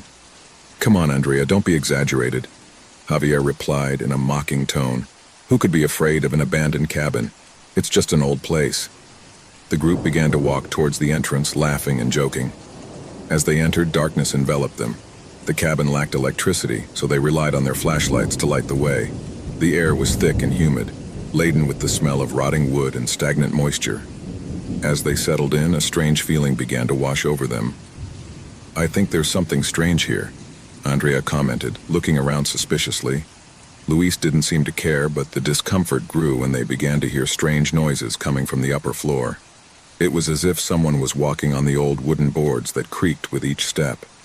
The sound faded, but the feeling that they were not alone did not go away. "I'm sure it's some animal," Luis said, trying to reassure everyone. "Yes, of course," Javier replied without much conviction. Or worse. As the night wore on, tensions began to grow. Whispers began to be heard on the walls, as if someone was whispering right behind them, but when they turned, there was nothing. The calm of the night was broken by the strange sounds that came from the back of the cabin, as if something or someone was watching them. Andrea, nervous, suggested that they go out to investigate, but Luis insisted that it was all a product of his imagination. However, as time went on, the feeling of being watched intensified. The sound of doors closing by themselves was unmistakable, and the cold in the cabin didn't seem to come from outside. Suddenly, Andrea's flashlight flickered and went out completely. He tried to turn it on again, but it was useless. The moment this happened, the voices became clearer, almost as if they were speaking directly to him. Friends began to panic. It wasn't normal for a flashlight to go out like that. "What the hell is going on here?" Javier said, his nerves running high. The answer came in the form of a loud bang on the front door. It was as if something or someone was trying to get in. The friends looked towards the entrance, paralyzed with fear, but the worst was yet to come. A dark shadow quickly crossed the window and a heart-rending scream echoed through the air. "Get out of here! Go now!" A raspy voice was heard from the other side of the cabin. Panic took hold of them and they ran to the stairs to try to get out as quickly as possible. However, when he went up, the house seemed to change. The stairs that once seemed normal now creaked ominously, and the corridors lengthened strangely. When they reached the second floor, the group was dumbfounded. The room that once seemed empty was now filled with strange and ancient objects, as if time had stopped. On one of the walls, a dust-covered mirror reflected more than just their own faces. Suddenly, something began to move on the surface, and a figure slowly emerged from the reflection. The silhouette was blurry, but something about it conveyed a sense of pure evil. The friends tried to back off, but the doors slammed shut, trapping them. "We can't go out!" Andrea shouted as she tried to open one of the doors, which now seemed impossible to move. Terrified, they began to look for answers. Luis, in an attempt to find a way out, opened a door that had remained closed. In doing so, he discovered a small secret room in which there was an old wooden box. Inside the box, they found a notebook with worn pages, full of symbols and written in an unknown language. This is not right," Luis said, his voice trembling as he leafed through the notebook. Meanwhile, Javier, for his part, approached the window of the room. In the reflection, he saw something terrifying, a dark figure sliding down the walls, a being that seemed not to be of this world. The figure was rapidly approaching and seemed to be heading towards him. A shiver ran down their spine as they realized they were no longer alone. Something, or someone, was stalking them, waiting for the right moment to catch them. The whispers intensified and the shadows began to take shape, as if the hut itself was alive and ready to devour them. The terror grew as the friends tried to get out of the cabin, but everything seemed to be against them. The doors, now sealed with something invisible, did not give way. A macabre laugh echoed through the air, as if an evil being was enjoying his suffering. Finally, after what seemed like an eternity, the notebook Luis had found began to burn on its own. The symbols on the pages lit up, and the shadows that filled the hut materialized into terrifying figures. This was not just an abandoned place. The cabin was home to an entity that had been waiting for them. One by one, the shadows pounced on the friends, plunging them into endless darkness. The whispers ceased, and the laughter faded, but the worst had come. The cabin had claimed their souls. And the next morning, when the sun's rays began to pass through the forest, the cabin seemed as usual, empty, uninhabited. No one dared to approach. However, if you looked closely, you could see blurred footprints on the ground, as if something or someone had walked in the night. The cabin was still there, waiting for the next unwary. Since time immemorial, the small town of San Sebastian had lived under the shadow of a mysterious bell that could be heard in the distance. The bell, an ancient piece of bronze that hung atop the village church, had a sound that echoed through the mountains. It was not just any bell, its toll was heard in moments of great anguish, marking the proximity of death. As the years passed, the villagers began to get used to it, but they also learned to fear it. When the bell rang, someone was going to die, and everyone knew it. The sound was deep, heavy, as if the wind itself shrank in his presence. Some said that it was the voice of a soul trapped between two worlds, while others claimed that the bell was cursed, condemned to ring every time the life of an inhabitant was extinguished. The elders of the village remembered that it had been installed generations ago by a priest who disappeared without a trace. No one had ever managed to decipher the true origin of the bell. Everyone was afraid to approach her. The people had survived generations of suffering, always with the same curse lurking. The deaths came with the sound of the bell, which never failed, never stopped. In the darkness of the night, its sound penetrated the houses of the inhabitants, announcing the fate of some of them. Some tried to ignore it, but everyone knew that if the bell rang, death was near. On a stormy night, the sound of the bell was louder than ever. He struck with an intensity that seemed to reverberate in the bowels of the people. Each blow was a terrifying echo, echoing off the walls of the houses, shaking the hearts of the bravest. No one in the village had ever heard such a loud and ominous ringing. Anguish took hold of all who heard that sound, which reached the depths of their souls. But that night, there was someone who did not give in to fear. Alejandro, a brave young man determined to discover the truth behind the bell, decided to investigate.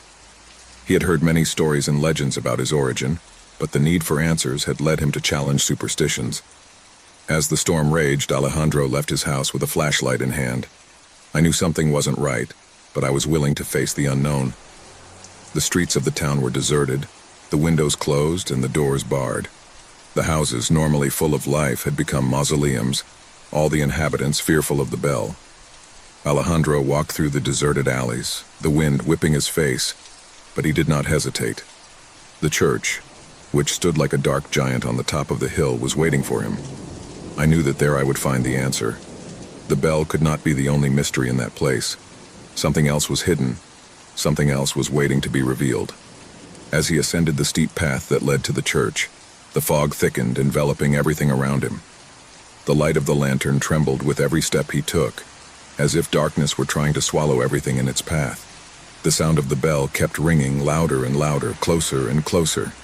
It was as if the bell itself was calling him, guiding him to his destination. When he reached the doors of the church, Alejandro felt a chill run down his spine.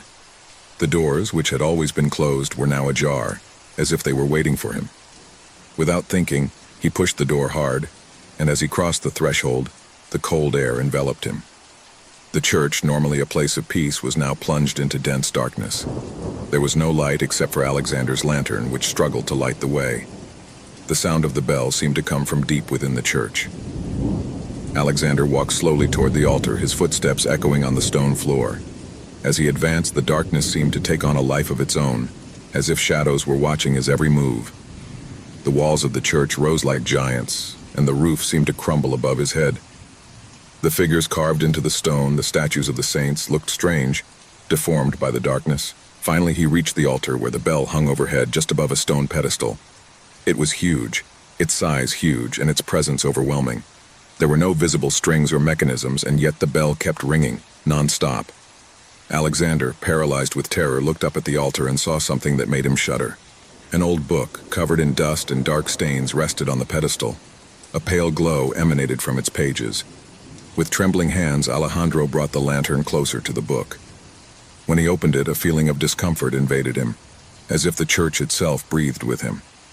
The words of the book seemed to move, change, twist, as if the text were alive. And at that moment, a whispering voice echoed in his mind. "You have awakened what was asleep." The words floated in the air, and the sound of the bell increased in intensity, resounding in every corner of the church.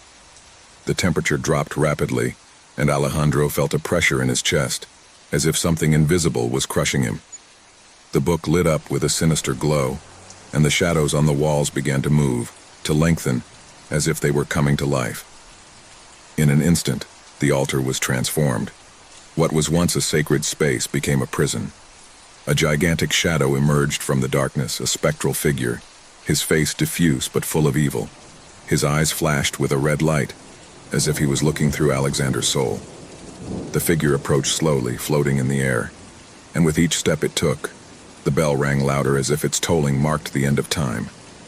Alejandro tried to back up, but his legs did not respond. I was trapped, caught in the curse of the bell, caught in a cycle that would never end. The figure caught up with him, and an overwhelming cold came over him. The being spoke in a guttural whisper, words that Alejandro did not understand, but which resounded in his mind like a terrifying echo. "The town is scarred," said the shadow, his voice penetrating every corner of the church. "And you, Alejandro, have sealed your fate. They will all fall under the weight of the bell." It had been a long journey on lonely roads, in a place forgotten by time and the passage of men. The traveler, tired and exhausted, had not seen any sign of life for miles. The road was like an endless river of asphalt, flanked by trees that stretched out to the horizon, as if they wanted to devour it. The sunlight was beginning to fade, dyeing the sky a warm, ominous red. He thought about stopping at any hostel, but in his desperation he barely saw a small sign indicating the existence of a hotel. "Forgotten Hotel," read the faded paint on the sign. It seemed perfect for an overnight stay, a refuge, a break from the endless road. When he arrived, the place seemed much older than he had expected. The walls of the hotel, covered in moss and mold, gave the impression that the place had been forgotten by the whole world. The building was large, two-story, with broken windows and doors that creaked as they moved. However, something about the place attracted him, and fatigue pushed him to enter. The door opened with a frightful creak, but on the other side there was nothing but darkness.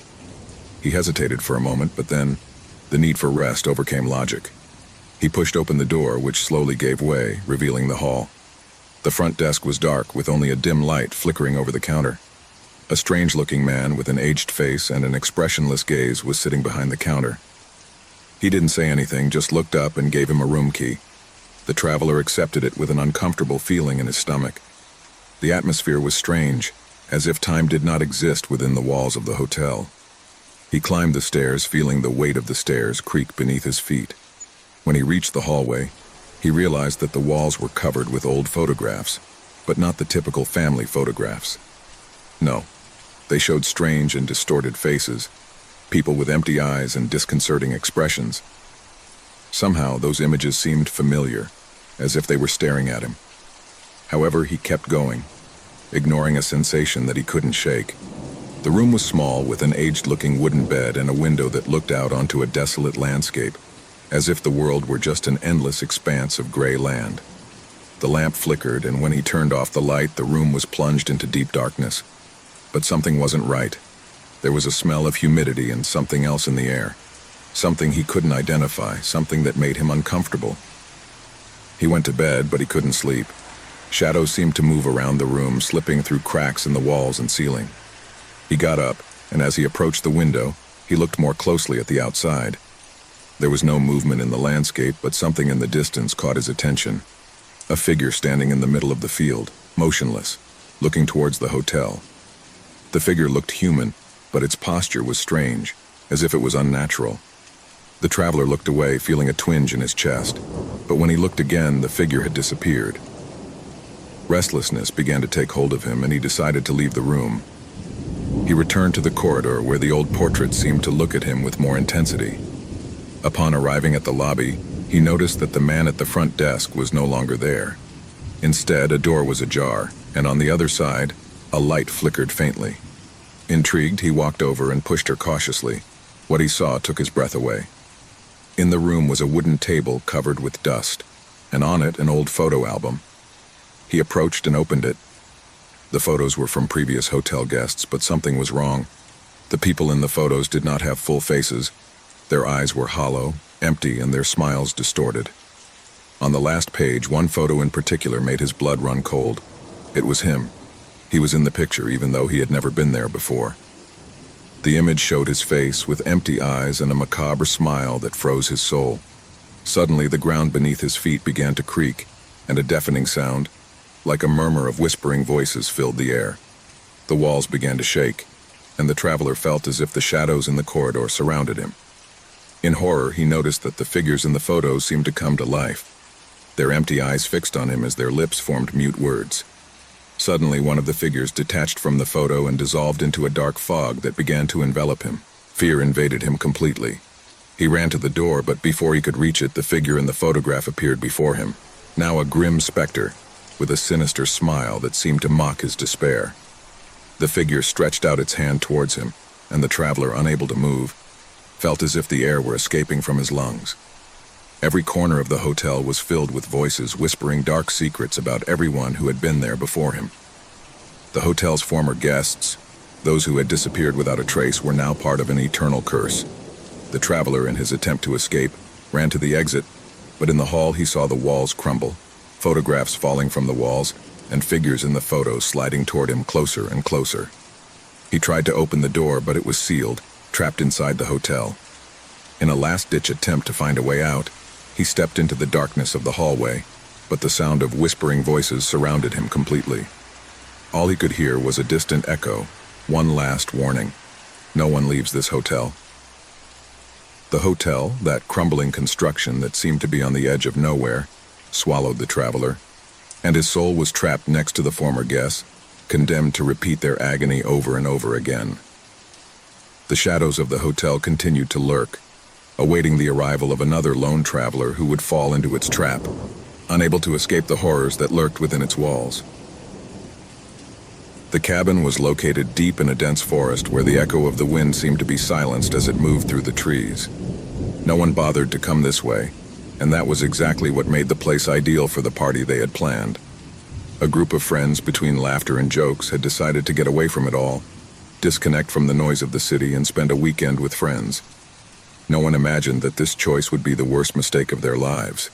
The cabin, although small and old, had something cozy about it. The wooden ceiling creaked under the weight of time, but the walls, though worn, seemed to have their own character. A place away from civilization, where they could do whatever they wanted without worrying about being disturbed. The arrival was simple.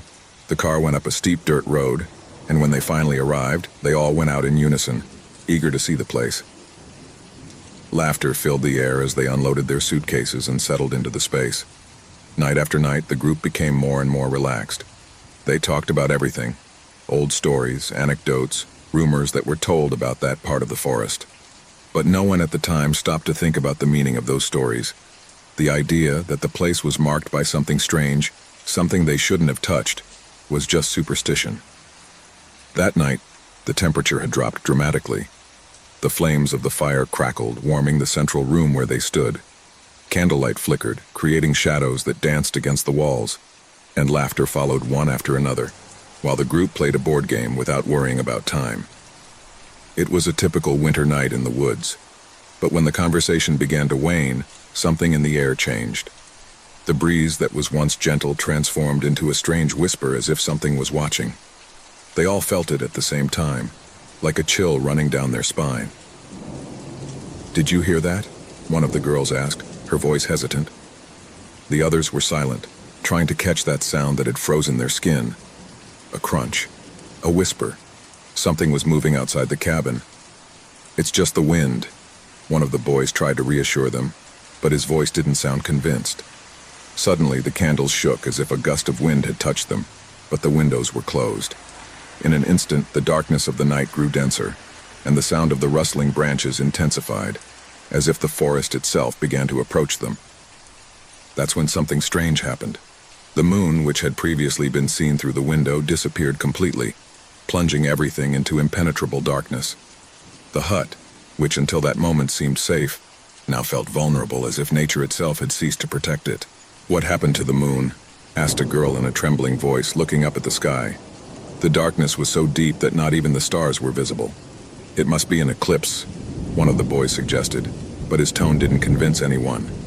Something was not right. The feeling of being watched intensified, and a heavy weight seemed to have settled on his shoulders. The air began to grow colder, and the silence outside the cabin became deep, almost suffocating. In that silence, everyone could clearly hear their heartbeats racing and synchronized. "I'm going to look outside," said the most daring boy, Tomas. Although he wasn't entirely sure what he'd felt, something was pushing him out. Everyone fell silent as he made his way to the door, which creaked as it opened. The fog had begun to lift, darkening the surroundings even more. Thomas took a step out of the cabin, and the cold enveloped him immediately. The air was dense, as if the atmosphere itself were charged with a strange pressure. He looked up at the sky, but there was no moon, only a blackness so deep that it seemed to swallow everything in its path. He turned to return to the interior when suddenly he heard a whisper beside him. A low, distorted whisper, as if someone or something is calling him. He turned sharply but saw nothing. The fog enveloped him completely, making him feel trapped. "This is not right," he muttered to himself, hurrying back to the cabin. But just as he was about to take a step toward the door, he heard a low creak as if something was crawling behind him. "Thomas!" his friends shouted from inside, but he did not answer. The door closed by itself and silence returned to the cabin. No one dared to move, but their minds were filled with questions. What had happened to Thomas? At that moment, something slipped under the door, an almost imperceptible touch that only those closest to it could hear. It was as if a shadow without any form was lurking. The darkness wasn't just outside. Now something had infiltrated inside the cabin. In the distance, one of the boys, Lucas, tried to light a flashlight, but he couldn't get it to turn on. Somehow the darkness turned it off, absorbed any attempt at light. In the distance, at the edge of vision, something moved rapidly, and a piercing scream echoed from outside. Without thinking, the group got up and ran to the window. But when they looked, they saw nothing, only more darkness. Something was stalking them, something hiding in the shadows, waiting for the right moment to strike. But the worst was not what they could see. It was what they could not see. As the hours passed, the tension in the cabin increased. Fear took hold of each of them, and soon paranoia set in. No one wanted to be alone. No one dared to go out into the dark. They were trapped. Something was stalking them, and the moon, which no longer existed, had shown them the true face of that darkness that surrounded them. But no one yet knew what was stalking them or how they could escape. All they knew was that if they didn't find a solution soon, one by one they would disappear, swallowed by the same darkness that had surrounded them that moonless night. The scene in front of him crumbled into chaos. The earth began to tremble and the air became dense, as if an invisible force imprisoned it. The figure in the clearing dissolved, and the shadows of the trees began to twist, growing towards him. The ground split, and what seemed like an unbreakable peace turned into a nightmare of horror and despair. Marcos tried to run, but each step he took plunged him deeper into darkness. The bloody footprint, like a threat from the unknown, haunted him. Every time he turned, he saw the distortions in the air, the symbols gliding over the ground. The trees seemed to move, as if they were part of a sentient entity, watching him, stalking. The horror reached its peak when it reached the edge of a precipice. The forest seemed to have engulfed him, and all that remained was emptiness. The bloody footprint was there on the edge of the abyss, and Mark, now completely plunged into terror, saw a figure emerge from the shadows, his own reflection distorted, grotesque, standing in front of him. And then, as if all the accumulated terror had only one purpose, the footprint began to drag him away. A violent tug pushed him into the abyss, into the void, as the shadows devoured him completely. The man disappeared into the darkness of the forest, and the man, the bloody one, as if it had never existed, vanished into the earth. The echo of his cry echoed in the distance, but no one heard him. The forest, again in silence, kept the last vestige of its passage, until another visitor arrived, unwary to follow the trail of the bloody track. The rain was pouring down on the small town. An icy wind whipped through the windows of the car while Lara watched through the foggy glass. He had traveled hundreds of miles to get there, following the clues his mother had left him in an old letter. In it, he told her about the cabin in which he had grown up, a place that seemed to be shrouded in mystery and darkness. Lara had never met her grandmother, and her mother never spoke of her, but there was something about the tone of the letter that had intrigued her, a kind of call she couldn't ignore. The car stopped in front of the cottage's entrance, an old building surrounded by twisted trees that seemed to whisper to each other. Lara took a deep breath before getting out of the vehicle, feeling the humidity of the night take over her skin. As he approached the door of the cabin, the air became heavier, as if the place was waiting for something. He entered the cabin, and the first shiver ran down his spine. The air was stale, permeated with a smell of old wood and dampness. The dim light of an oil lamp illuminated the walls, covered in dust and cobwebs. The wooden beams creaked softly, as if the place breathed on its own. Lara watched every corner cautiously, her mind filled with unanswered questions. At first, everything seemed calm. He decided to explore, looking for some clues about his family's history. He had heard rumors that the hut had been built on ancestral land, but the details were vague and fuzzy. As he walked through the halls, something caught his attention. A small wooden door at the back of the house, barely visible in the shadows. Without thinking, he approached and opened it. On the other side, he found a staircase that descended into a dark, damp basement. At that moment, a strange echo echoed through the hut. a low murmur that seemed to come from the walls themselves. Lara stopped, her eyes widening in surprise. Was there anyone else in the cabin? The echo seemed to call out to her, as if someone was whispering her name, but when she looked around, the house was empty. A shiver ran through her body, but she decided to go downstairs, driven by a curiosity she couldn't resist. The basement was dark and cold. The light from the lamp barely shone a few feet in front of her. Lara moved slowly, the echo of her own footsteps echoing in the empty space. In the background, something glowed faintly, something that appeared to be an old, dust-covered object. He approached cautiously, and when he picked it up, he found a wooden box, old and worn, with intricate engravings on its surface. Unable to help it, Lara opened the box, and inside she found letters, photographs, and other personal belongings. As he flipped through the papers, an icy wind suddenly picked up, extinguishing the oil lamp. Darkness enveloped everything, and Lara stood still, feeling an invisible pressure begin to envelop her. It was then that she heard the first whisper clearly. "Lara?" The voice was distant but terrifying, a low wail that seemed to come from the walls themselves, as if something was trying to communicate with her. Lara recoiled instinctively, tripping over an old chair that fell to the floor with a deafening noise. Instantly, the house seemed to come to life. The echoes multiplied, the voices intertwined, calling her, shouting her name. He covered his ears with his hands, but he couldn't block out the sound. Suddenly, the atmosphere changed.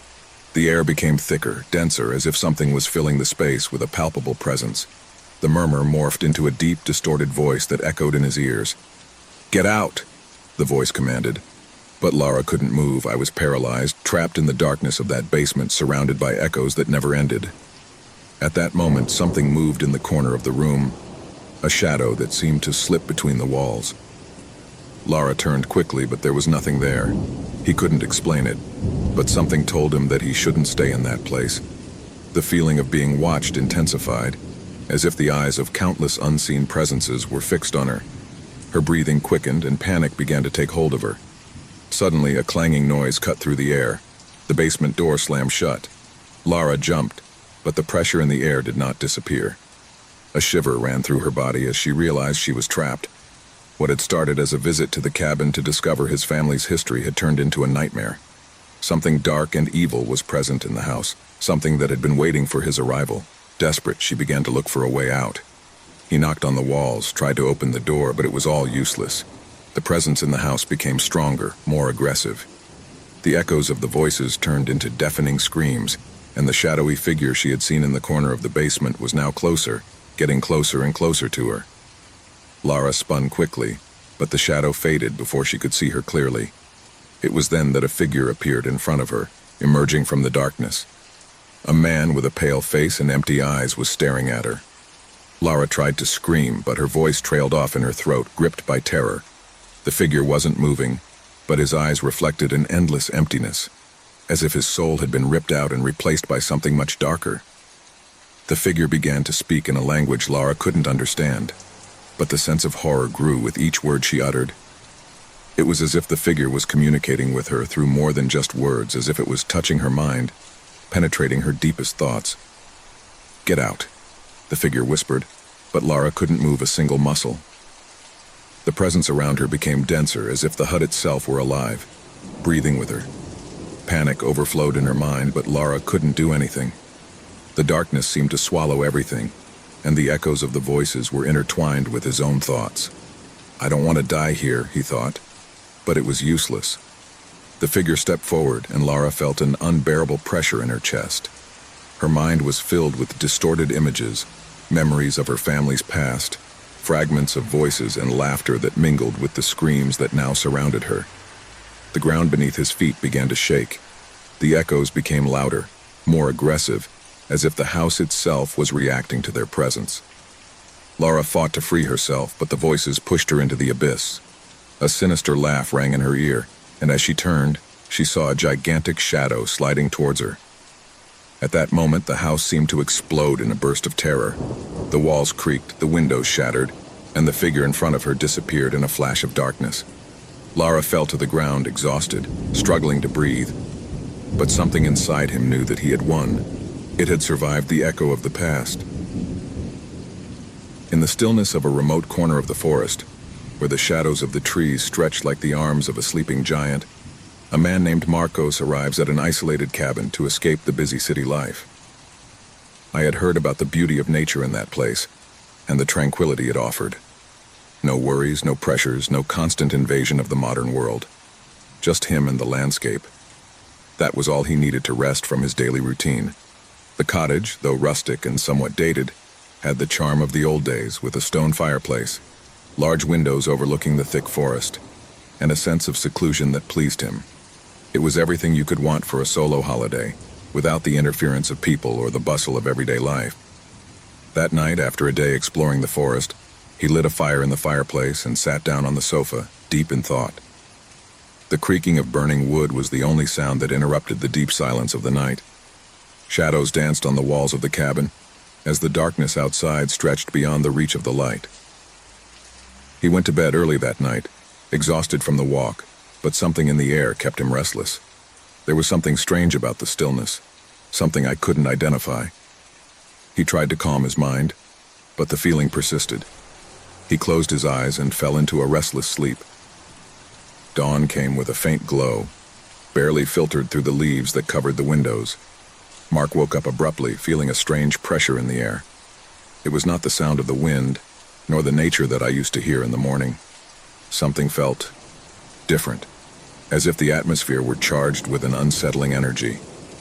When he got out of bed, he noticed something strange. On the floor of the room, right in front of the door, there was a large footprint, bright red, as if someone had left a mark on the ground, but it looked like anything else. The footprint wasn't just fresh blood.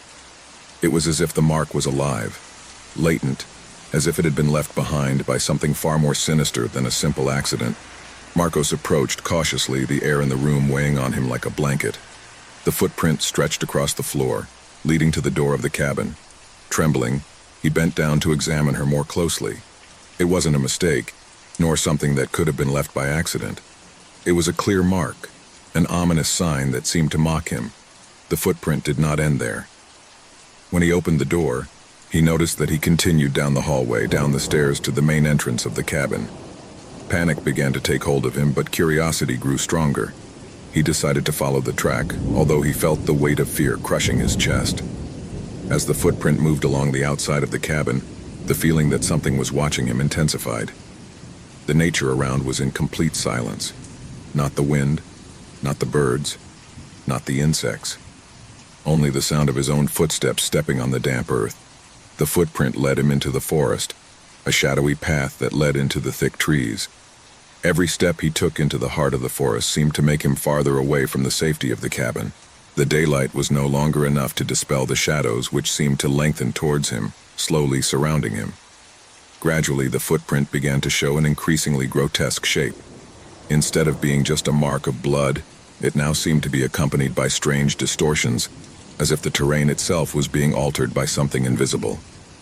The earth was marked by strange signs, ancient symbols that I could not comprehend. The panic began to turn into something deeper. Mark tried to turn back, but the footprint drew him, as if he had a will of his own, as if something in the forest was calling him, guiding him. In his attempt to return to the cabin, he noticed that the forest looked different now.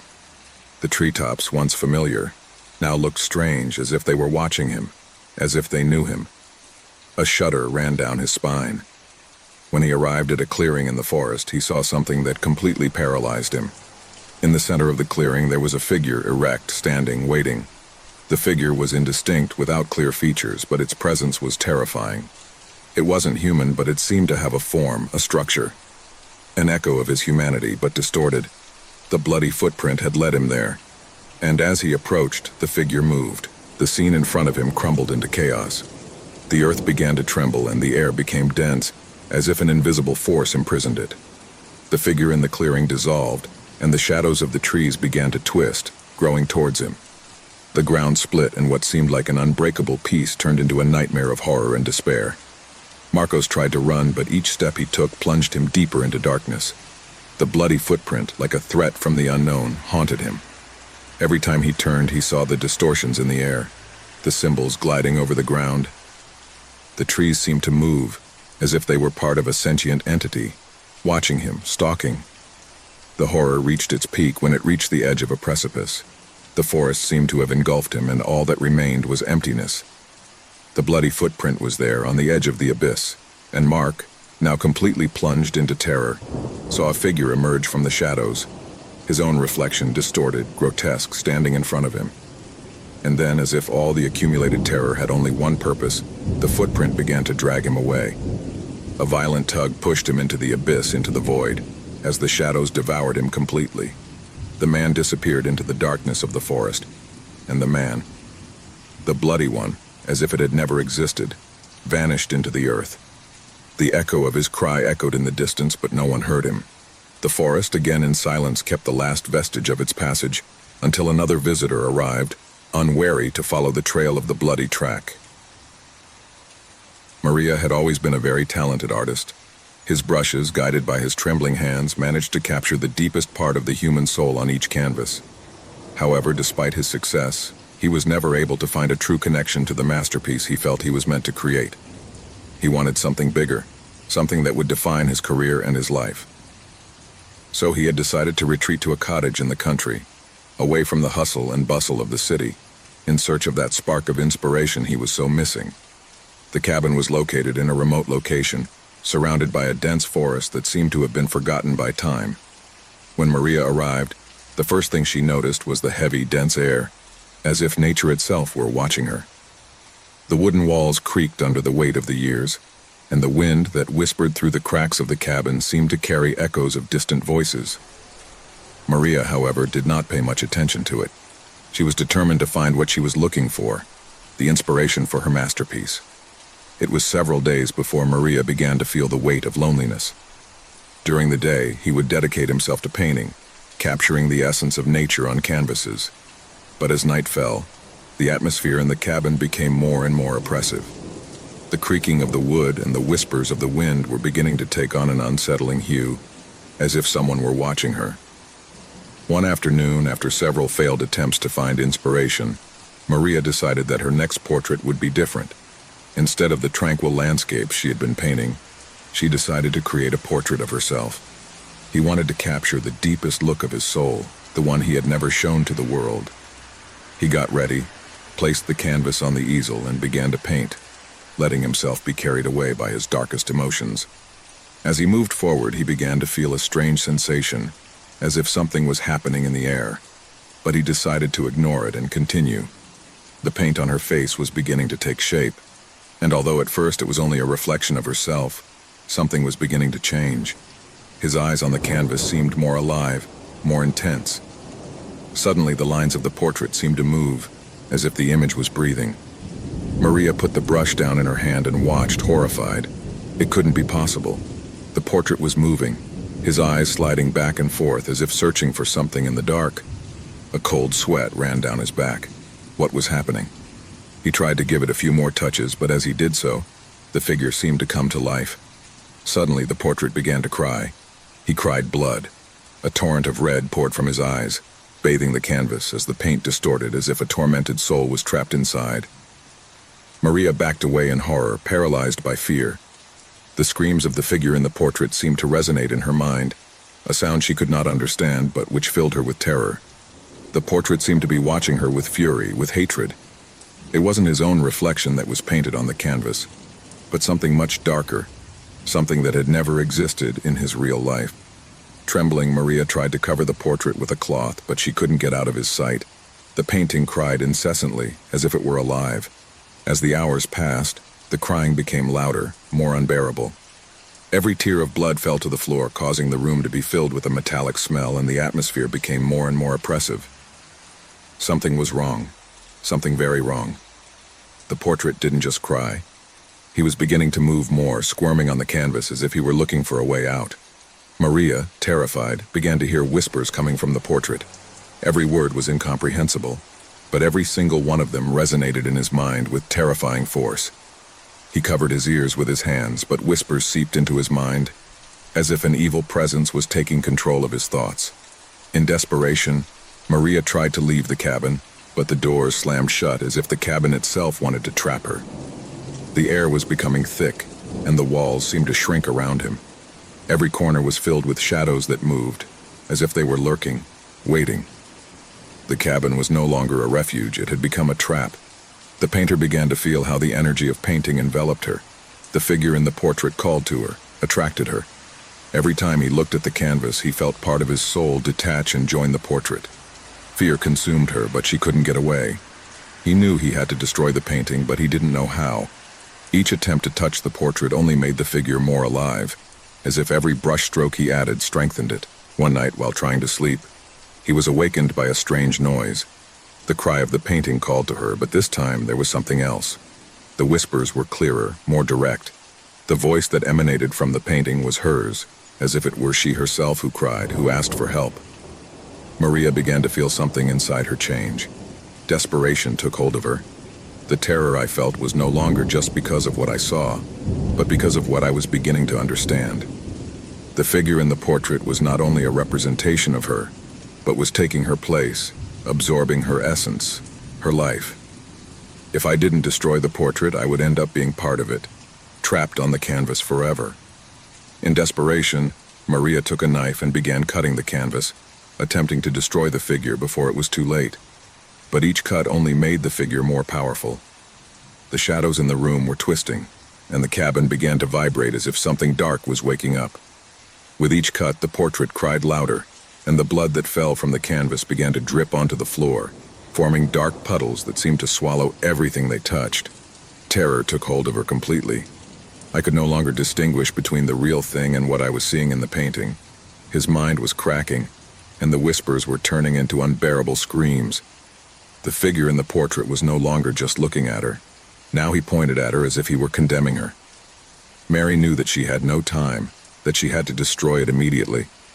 With one last effort, he took the portrait and threw it into the fire in the fireplace. The canvas began to burn, but the scream that the figure uttered when the fire touched it was the most frightful he had ever heard. The flames seemed to devour the paint, but something else was happening. The shadows that had once moved around the hut were now concentrated in the fire, as if they wanted to prevent the portrait from disappearing. When the portrait was finally consumed in the flames, the hut fell silent. The air cleared and the oppressive atmosphere began to dissipate. Maria fell to the ground, exhausted but relieved. The feeling of being watched, of being hunted, had disappeared. However, when he looked at his hands, he noticed something strange. His skin was beginning to take on a gray hue as if it was crumbling. His body felt light, almost ethereal, and his face reflected an expression of horror that he had never seen before. At that moment, he understood what had happened. She hadn't destroyed the portrait. The portrait had destroyed her. Night was slowly falling over the forest, enveloping the secluded cabin in a layer of dense shadows. The small hut, surrounded by tall, dark trees, seemed to be a relic forgotten by time. Its exterior, covered with moss and with windows that barely let in light, suggested that it had not been inhabited in a long time.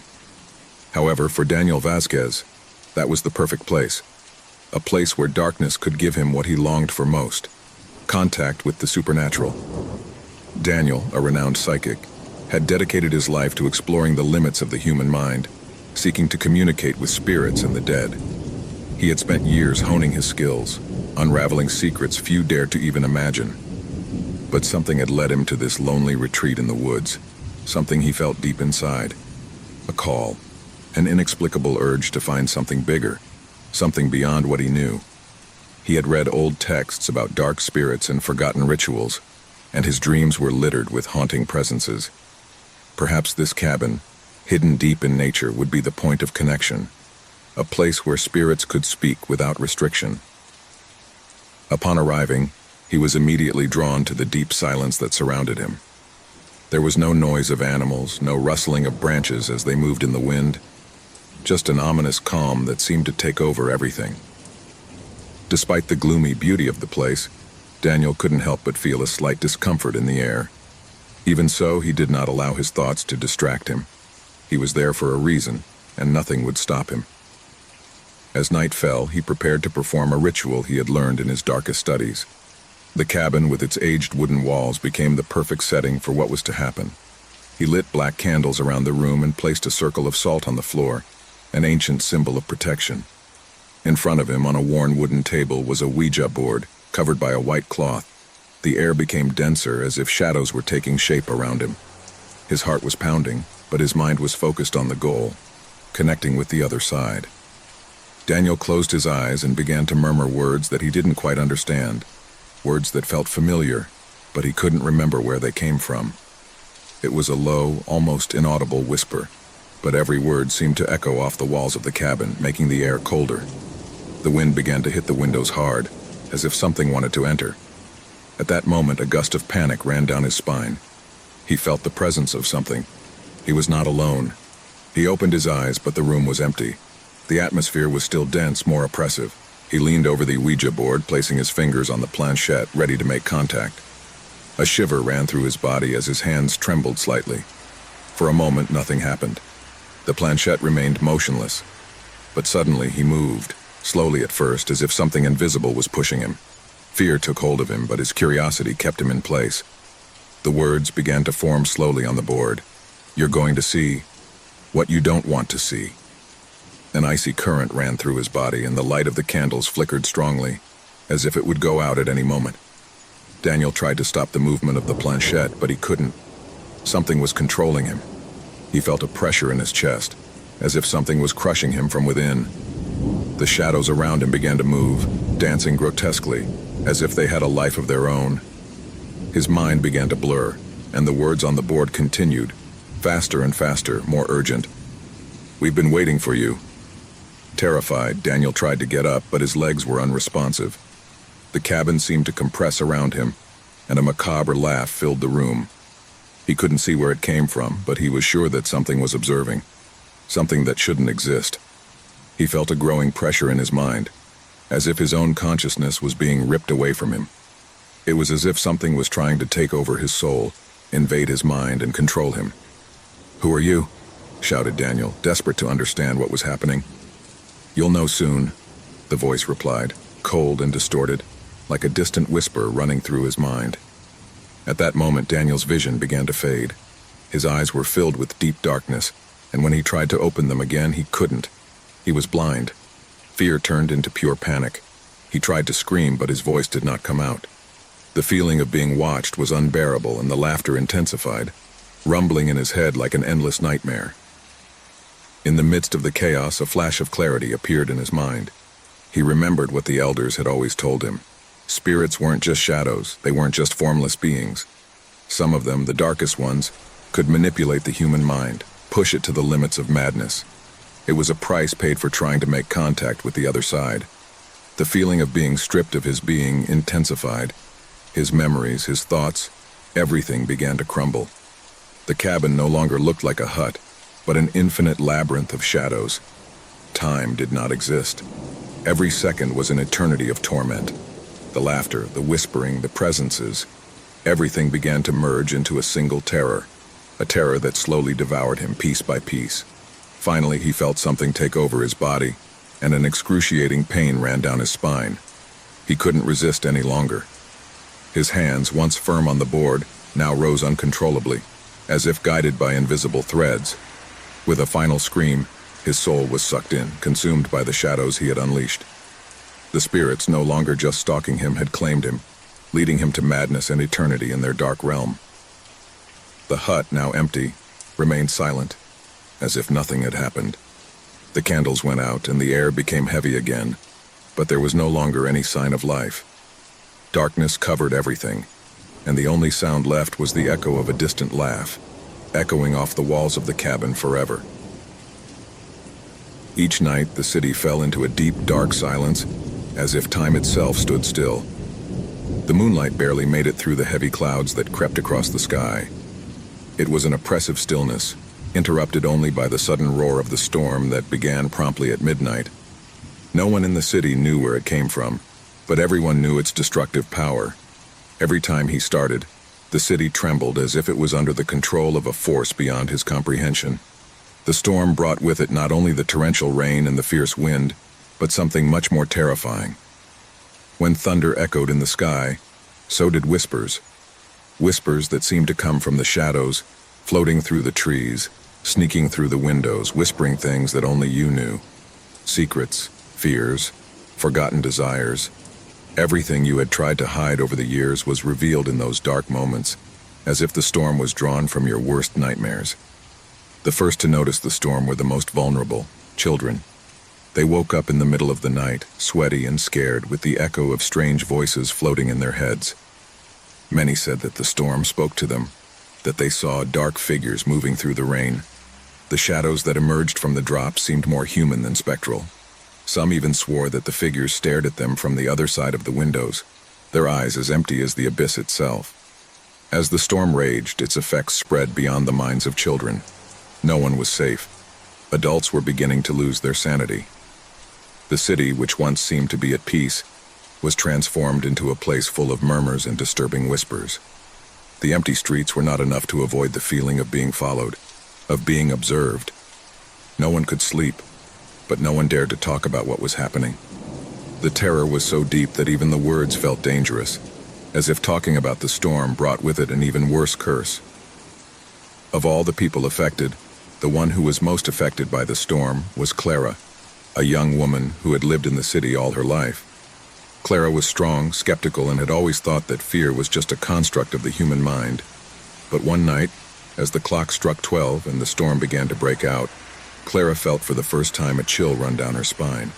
She was alone in her house. The sound of rain beating against the windows was all she could hear, but then the whisper came. First, a faint, barely audible murmur, as if someone were in the same room as her. Clara looked around, but the house was empty. There was nothing and no one. However, the whisper persisted. It slipped into his ears, whispering something he couldn't understand. Each time I tried to block out the sound, it got louder. "Clara," murmured the voice, this time clearer. His own name, whispered by someone he couldn't see. Panic began to grow inside her. Her breathing became erratic and her heart was pounding. He looked out the window, looking for any signs that might make sense of what he felt. But there was nothing, only darkness and rain. Still, I knew something else was going on. Something dark. Something that had been haunting the city for years, and now it had reached it. The storm brought not only rain and wind, but something far worse. An ancient force that had been patiently waiting for the right moment to manifest. Over the next few weeks, the storm continued to batter the city each night, bringing with it more mysterious figures. Some of them seemed to be people Clara knew, but their behavior was strange and erratic. Sometimes the figures appeared in the streets, other times in her dreams, always empty-eyed and smiles twisted, staring at her, waiting for her to recognize them. The shadows lengthened and the voices multiplied. Clara no longer knew if she was awake or dreaming, if the storm was really there or if her mind was falling apart. Panic soon took over the city. People began fleeing their homes, seeking shelter in places far from the storm. But wherever they went, the storm followed them. No one was safe. The streets were filled with shadows, with figures that seemed to belong to another world. But the worst thing was that those figures were not strangers. The voices whispering in the darkness were of acquaintances, of loved ones, of those who had once stood by them and who were now nothing more than echoes of a past life.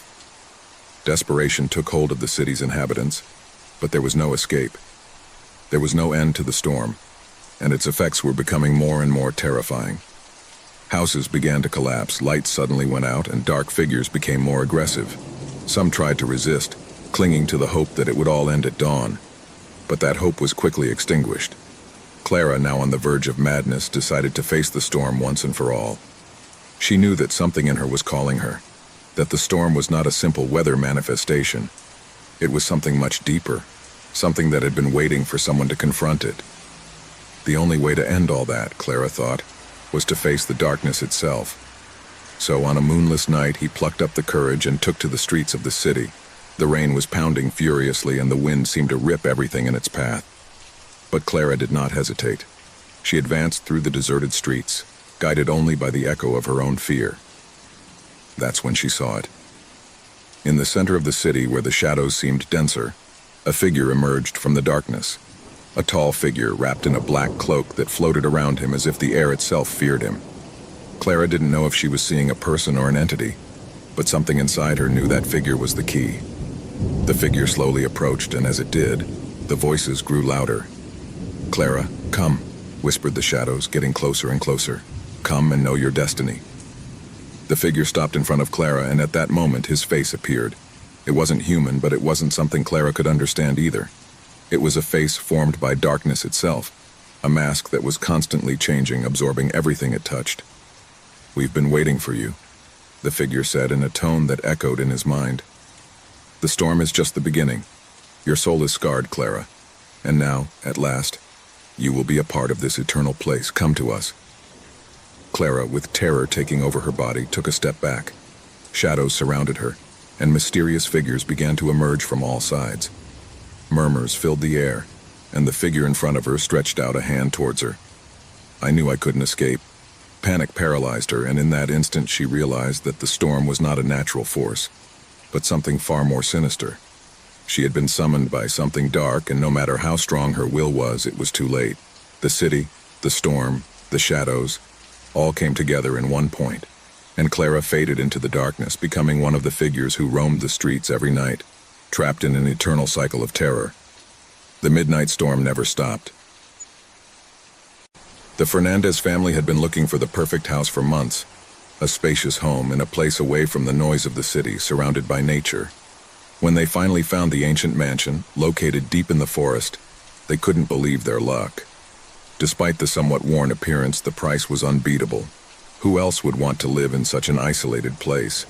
The mansion, with its solid wood doors, high windows, and glass ceilings, looked like something out of another time. The place, although somewhat dark and covered in moss, had an elegance that immediately captivated them. As they walked through its corridors, the family felt that they were entering an old tale. There was something mysterious about its walls, as if every corner kept a hidden history, something they didn't dare to ask. The silence in the house was almost palpable, as if the whole place breathed in a deep, ancient way. Within days of moving, strange things began to happen. The youngest daughter, Clara, was the first to notice something strange. One afternoon, as he explored the second floor, he heard a distant echo, as if someone had whispered his name from deep within the house. At first she thought her mind was playing tricks on her, but when she told her parents, they took her as a joke. However, Clara could not shake the feeling that the house was talking to her, as if it were alive. One night, after a quiet dinner, the echoes grew stronger. Clara, unable to sleep, got up in the middle of the night and went to the main living room, where the fireplace no longer crackled, and the moonlight barely filtered through the curtains. As he walked down the dark hall, he suddenly heard his mother's voice clearly. It was a trembling whisper, calling to her from the back of the house. He ran to the place where the voice came from, but when he arrived, he found everything silent. His mother slept soundly in her room, oblivious to any disturbance. Clara, terrified, began to doubt what she had heard, but the fear in her chest was real. He decided to tell his parents everything the next morning. The family tried to rationalize the strange events. The father, Luis, thought that perhaps the isolation of the house was affecting everyone's mind, but when one night, after a particularly hot day, the house began to creak, terror took hold of them. The sound came from the walls. At first it was just a soft crack, but then it morphed into an increasingly loud and sinister sound. It was as if something was pushing the walls from within. One night, as everyone was trying to sleep, the echoes began to resonate louder than ever. Luis woke up with a start and went out into the hallway, where he discovered that the house was full of echoes, but they were not common voices. It seemed as if someone was whispering incomplete sentences, unintelligible words, as if the walls were repeating the secrets of the former owners. The echoes became clearer and clearer, and began to form words that, although incomplete, gave a feeling of indescribable discomfort. Luis, restless, began to investigate the history of the mansion. He found that the previous family had lived there for generations, but what surprised him most was the fact that none of them had survived the house. They had all moved, but something had forced them back, something dark and persistent. No one had ever grown old living in that house. Each member of the family had died young, mysteriously. The house seemed to devour the lives of those who dared to inhabit it. Luis began to suspect that the echoes they heard were not just sounds from the past, but were the voices of those who had lived and died in the mansion. The walls not only whispered their secrets, they retained them. There was something evil about that place, something that trapped souls and held them prisoner. One night, Clara couldn't take it anymore. She ran out of her room, disoriented, as if she were being called by something invisible. She ran through the halls, the echoes following her, calling her name over and over again. When he reached the main hall, he stopped in his tracks. In front of her, in the mirror on the wall, she saw a figure. It was his mother, but his eyes were empty, hollow, as if the woman he saw was but a shadow of his former self. The figure smiled in a strange, twisted way, while his lips formed words that Clara could not understand. Terror invaded her, but she could not move, as if the house had trapped her in that very place. In the distance, the echoes began to rise, louder, clearer, until they became desperate cries. They were the voices of the former inhabitants of the mansion, calling for help, warning that it was too late. Luis came running to the classroom when he heard Clara's scream, but what he found left him paralyzed. There was no trace of her. Only the resounding echo of his name remained, repeating itself on the walls. In desperation, Luis tried to call the police, but in doing so, he discovered that the phone lines in the house were cut. No one outside that place could hear them. The family realized they were no longer alone.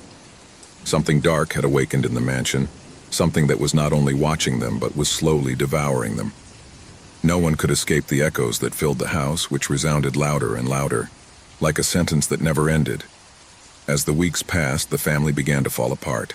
The echoes not only caught their voices, but also their minds. Their memories became distorted. Their emotions became erratic. Luis began to lose his sense of reality, and his wife, Anna, seemed to become more and more distant, as if trapped in an endless dream. Clara, for her part, did not stop listening to her mother's voice calling her, urging her to join her in a world where the limits of life and death did not exist. Finally, on a particularly dark night, the echoes peaked. The house itself seemed to breathe, and the shadows on the walls began to take shape. The former residents of the mansion materialized before them, and as their screams echoed through the air, the Fernandez family finally understood what it meant to live in that house. It wasn't just a home, it was a prison with no way out, where trapped souls would never stop suffering. The family, already consumed by terror, never managed to escape. At the dawn of a day that never came, the mansion was empty again, but the echoes continued to resound like a warning to those who dared to approach. The House of the Echoes finally had claimed its last victim. The small village of San Esteban, nestled in the mountains and surrounded by the thick forest, seemed a quiet place. The stone houses, the red-tiled roofs, and the cobbled streets gave a feeling of serenity, almost from another time. However, beneath that apparent calm, something dark and fearsome had stalked its inhabitants since time immemorial. Every evening, when the sun began to hide behind the trees and the cool night air began to fill the streets, a bell rang in the village church. It was not a normal bell. Its sound did not announce the time, nor did it call for prayer. Every time the bell rang in the air, someone in the village died. No one knew how or why, but everyone knew that the sound was an omen. A death was about to come. The bell was the soul of the people, the dark conscience that kept the balance of fear. The villagers knew this, and though superstition had plagued them for generations, none could escape the unease of hearing its chime. The bell, with its deep, dull sound, was a sentence, and everyone lived under its shadow. Among the inhabitants of San Esteban, no one dared to ask too much. No one wanted to investigate the origins of the bell, for it had always been said that anyone who tried would meet an even more gruesome death. However, that apparent tranquility, the resigned acceptance of fate, was going to be upset one autumn afternoon. That afternoon, the town was full of rumors. The bell had rung louder than usual. No one remembered hearing such a brutal ringing or so often. For some, the sound was so heartbreaking that houses shook. One woman, Araceli, felt the air thicken, as if the atmosphere itself was saturated with something more than fear. His hands twitched as he heard the deep vibration of the metal. His mother, who had always been very superstitious, had told him stories about the bell. He had always said that sound was a reflection of what would happen, and that the louder it was heard, the more imminent death was. That same night, when the shadows were already lengthening in the streets and the trees were rustling in the wind, Araceli walked home, quickening her pace. At first he thought it was his mind playing tricks, but as he approached the edge of the village, he saw a stooped figure, standing, looking toward the church. He was a man of the people, Javier, known for his solitary character. His face was distorted, his eyes fixed on the horizon, unable to look away. "Javier," Araceli called him. "Are you okay?" The man did not react. He didn't seem to hear her. Then a shudder ran through Araceli's body when she heard again the bell ringing. It was a long, deep sound that seemed to resonate in his bones. It was the harbinger of death. Javier's figure began to move slowly as if he were shedding an invisible weight, and with each step he took, his eyes seemed to lose their focus. Darkness enveloped him. Araceli, horrified, approached cautiously. It was then that he saw Javier's hand tremble in the air, as if he were looking for something that did not exist. Javier's scream was the last thing Araceli heard before the bell rang again. Once again the bell rose, and with its echo, death took its form. Javier fell to the ground like a broken wrist as his body began to be claimed by the darkness. Someone had died, and the people, as always, did not know how or why. From that night on, things began to change. People began to see shadows they couldn't explain, murmurs that crossed the streets in silence. No one could be sure they were safe. The inhabitants of San Esteban knew that when the bell rang, death was near, but they never expected that this closeness would become more palpable than ever. Every time the bell rang, someone disappeared. Children no longer played in the streets in the evening. Adults were rushing to close their doors and windows. No one wanted to be next. No one could predict who would be the next to fall. The bell resounded so loudly that it felt as if its echo pierced the bones. There was no peace. There was no hope. People started talking. Some said that the bell had been cursed since its creation. Others believed that someone from deep within the church had invoked a dark force to punish the people. The most superstitious said that the bell would only be silent when all the inhabitants of San Esteban were dead, one by one. And as if it were a sign, a new wave of panic quickly spread through the village. Some tried to flee, but those who did never returned. The roads around St. Stephen's seemed to close behind them, as if an invisible veil separated them from the outside world. People who ventured too far did not return, and those who did were empty-eyed, as if they had seen something that could not be explained. Finally, a group of brave people decided to face the unknown. They went inside the church to investigate the origin of the bell. Araceli, distraught but determined, joined the group, wanting to understand what was happening. They couldn't sit idly by while death took away more and more people.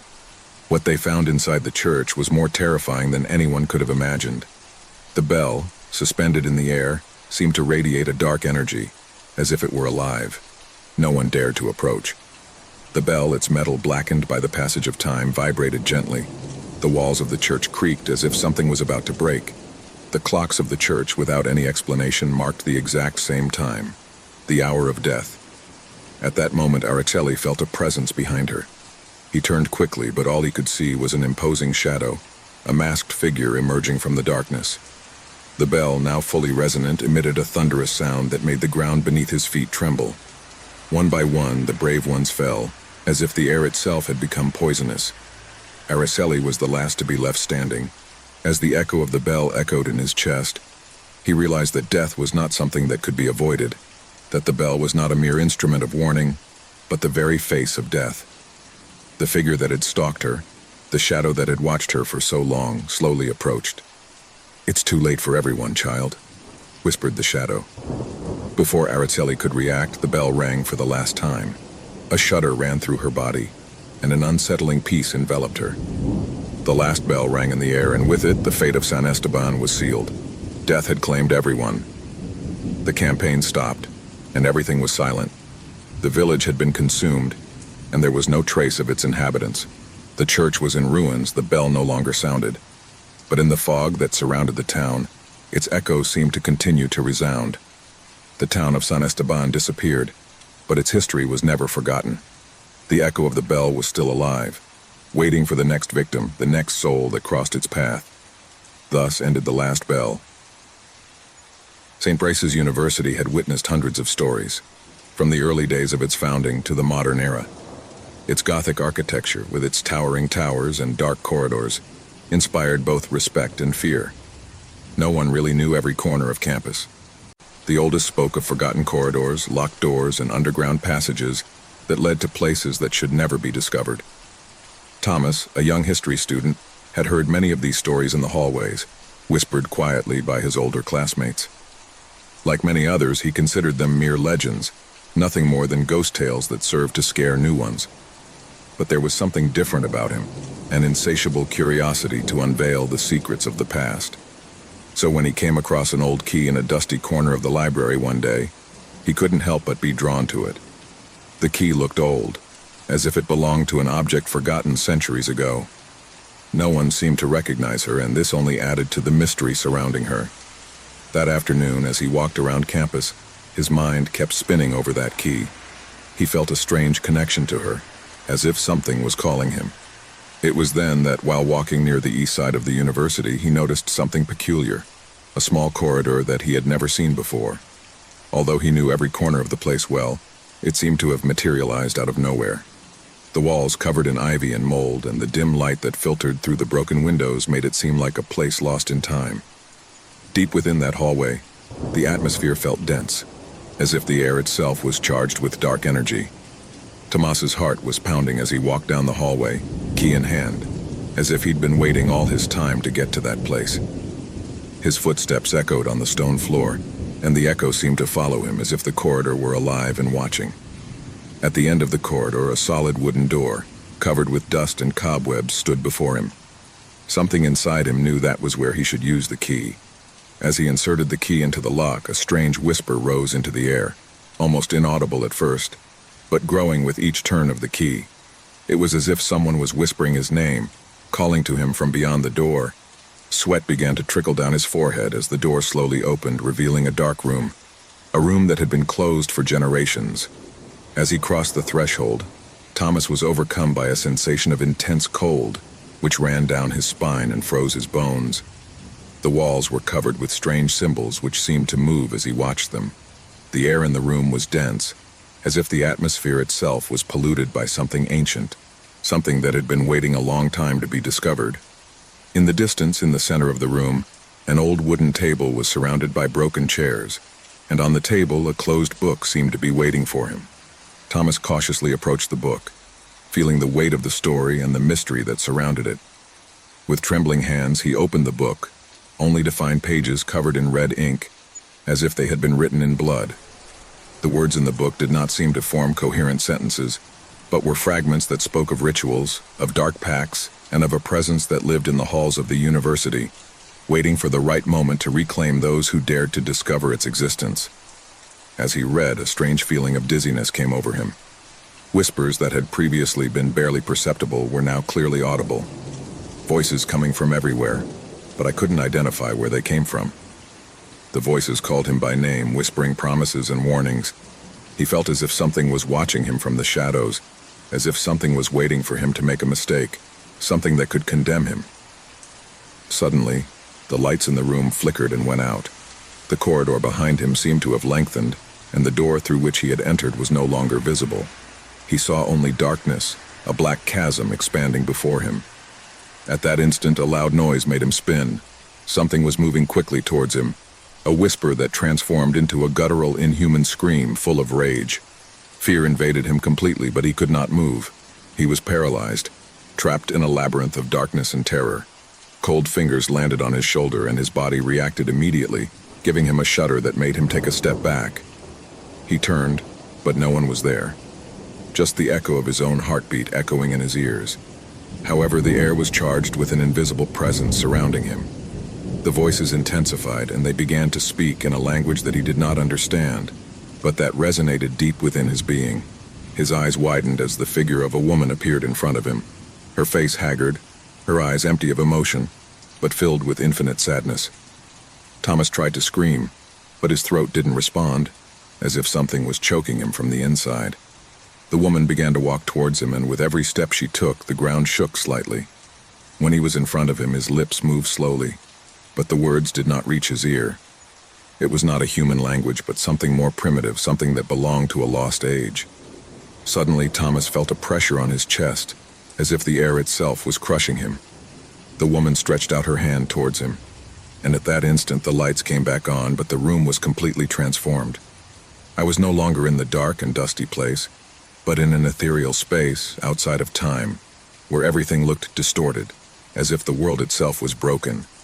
It was as if he had been transported to a place that did not belong to reality. The voices surrounded him, and now he could see them. Shadows of human figures, all with the same empty and sad expressions, all whispering but not saying anything he could understand. The shadows closed in on him, and as they surrounded him, an excruciating pressure took over his mind. He wanted to scream, but the words choked in his throat. Finally, the woman spoke, and this time her words were clear, though filled with overwhelming darkness. The corridor is alive. It always has been. All those who have crossed its doors have been claimed. And now, it's your turn. Panic took hold of him, but he couldn't move. The darkness surrounded him, and the voices called to him, full of despair, of pain. The hallway had been created to trap curious souls, to keep them trapped in an endless cycle. And now Thomas had become part of that cycle. The woman, now a shadowy figure, looked at him with infinite sadness, as if she were sorry. The hallway was never a physical place. It was a threshold, a line between the world of the living and the world of the dead, and once crossed, there was no turning back. Tomas never returned. The whispering hall closed behind him, and the voices died away, leaving only the echo of his lost existence. The mystery of St. Bryce's University continued, and the legends about the forgotten corridor grew more somber. No one else dared to look for that hallway, but those passing by swore they heard whispers, as if the hallway was waiting for the next victim.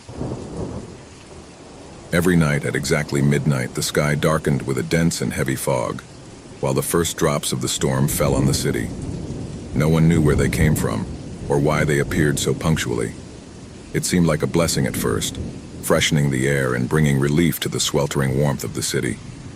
But as the days went by, the rain began to awaken something much darker, something that no one dared to understand. At 12 o'clock, the first drops fell gently, followed by a rain that intensified rapidly. No one dared to leave their homes when the sound of the storm began to fill everything. It was as if the rain had a life of its own, a being that felt strangely aware, as if it were watching. But the most disturbing feature of those rains was not only their arrival. They were the whispers. As the rain fell heavily, the wind rose, dragging with it voices, incomprehensible murmurs that ran through the empty streets. No one knew where they came from, but every night the whisper grew louder, closer, as if someone was right behind them, breathing into their necks. The figures also appeared, blurred shadows that faded when they were directly observed. Human silhouettes, but with an anomaly. Whenever they looked out into the rain, those figures would disappear into the mist, as if they had never been there. Still, everyone knew they were there, lurking in the dark. The first to notice something strange were the children. Small creatures that, without understanding the danger, played in the rain. But the laughter soon turned to terrified screams. Those who played near the storm began to see those figures, and some even swore they had touched them. They said that the sensation was as if the figures' hands were cold and wet, and when they touched them, they felt a pressure that made them shudder to the bone. Worst of all, when the children tried to run away, something stopped them. Their feet were glued to the ground, as if the earth itself were holding them back, as if an invisible force was dragging them back into the rain. That's when the city began to speak. The elders knew something. Everyone knew the legend, although no one dared to tell it out loud. They said that long before the city was founded, there was a small town that fell under a curse brought by an eternal storm that fell every midnight, bringing with it fear-feeding figures. No one could escape, and no one survived to tell what happened. The city had been built on the ruins of that village, but the rain, according to the elders, never went away. I had been waiting. One night, after several days in a row of heavy rains, a group of young people decided to investigate. Armed with flashlights and cameras, they drove into the center of the city, hoping to find a logical explanation. The rain began to fall with the same precision as always at 12 o'clock. As they walked through the deserted streets, the wind began to rustle, but this time it was different. The murmurs were not just whispers, they seemed like words that crept into their minds. At one point, one of the young men, Thomas, began to speak loudly, as if responding to someone. The others tried to stop him, but he kept walking, his eyes empty as if he were in a trance. "We can't escape. There's no way out," he murmured, his voice cracking with fear. "They are waiting for us. They are always here." The rain was falling harder now, and the murmurs turned into screams, distorted voices that filled the air with despair. The figures began to appear, gliding in the fog, slowly moving towards the group of young people. Some tried to flee, but their feet were no longer responding. Something was holding them back. Those who dared to look back saw those figures getting closer and closer, and although the shadows were vague, they could sense the presence of something much more sinister. Suddenly, one of the figures stopped in front of Thomas.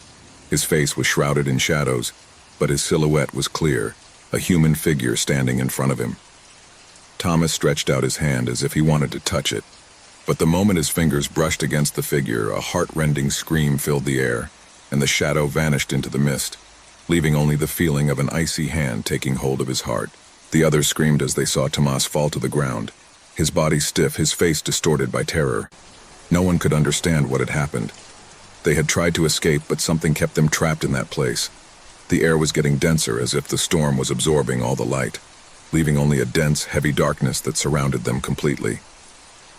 That's when they started to see something even more terrifying. Out of the shadows emerged hundreds, perhaps thousands of figures, all with the same empty faces, all approaching with frightening slowness. The shadows intertwined, forming a mass, as if they were united by an invisible force.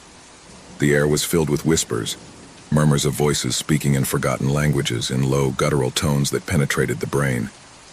Some of the young men tried to run again, but their bodies were no longer responding.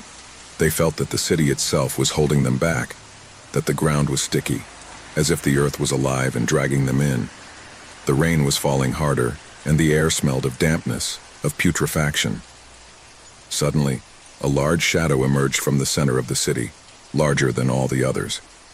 Its silhouette was huge, imposing, and seemed to be made of fog, but so dense that it seemed solid. "Fears are never forgotten," whispered a deep voice echoing through the air. "We have fed off the city for generations. This rain, this storm, is nothing more than a reminder of what we left behind." The young people, paralyzed by terror, could barely move a finger. The figure drew closer, and as he did so, the whispers increased, mingling with blood-curdling screams and sobs. There was no way to escape. The whole city seemed to be alive, breathing, stalking, waiting. Then, with one last whisper of despair, the young people were swallowed by the shadows. The figures vanished as quickly as they had appeared, and the rain stopped. At dawn, when the sunlight finally reached the city, everything seemed to be calm. But in the streets, on the walls of the buildings, there remained the marks of those who had disappeared, marks that would never fade. The midnight rain had claimed others, and the city, already lifeless, was left waiting for the next storm, the next victim. And each night, at exactly midnight, the drops began to fall once more, followed by the whispers and figures that were always there, waiting. Ever since he moved into the old apartment building, Javier had felt a strange presence. It wasn't something tangible, but a nagging sense of being watched. The building, with its narrow corridors and mold on the walls, seemed to have a life of its own. However, what worried him most was not the age of the place, or even the strange noises during the night. What really disturbed him was the absolute silence during the day, as if the building was waiting for something or someone. When Javier signed the contract, he was excited. He had been looking for a place where he could live alone, a refuge where he could focus on his work and be away from the hustle and bustle of the city.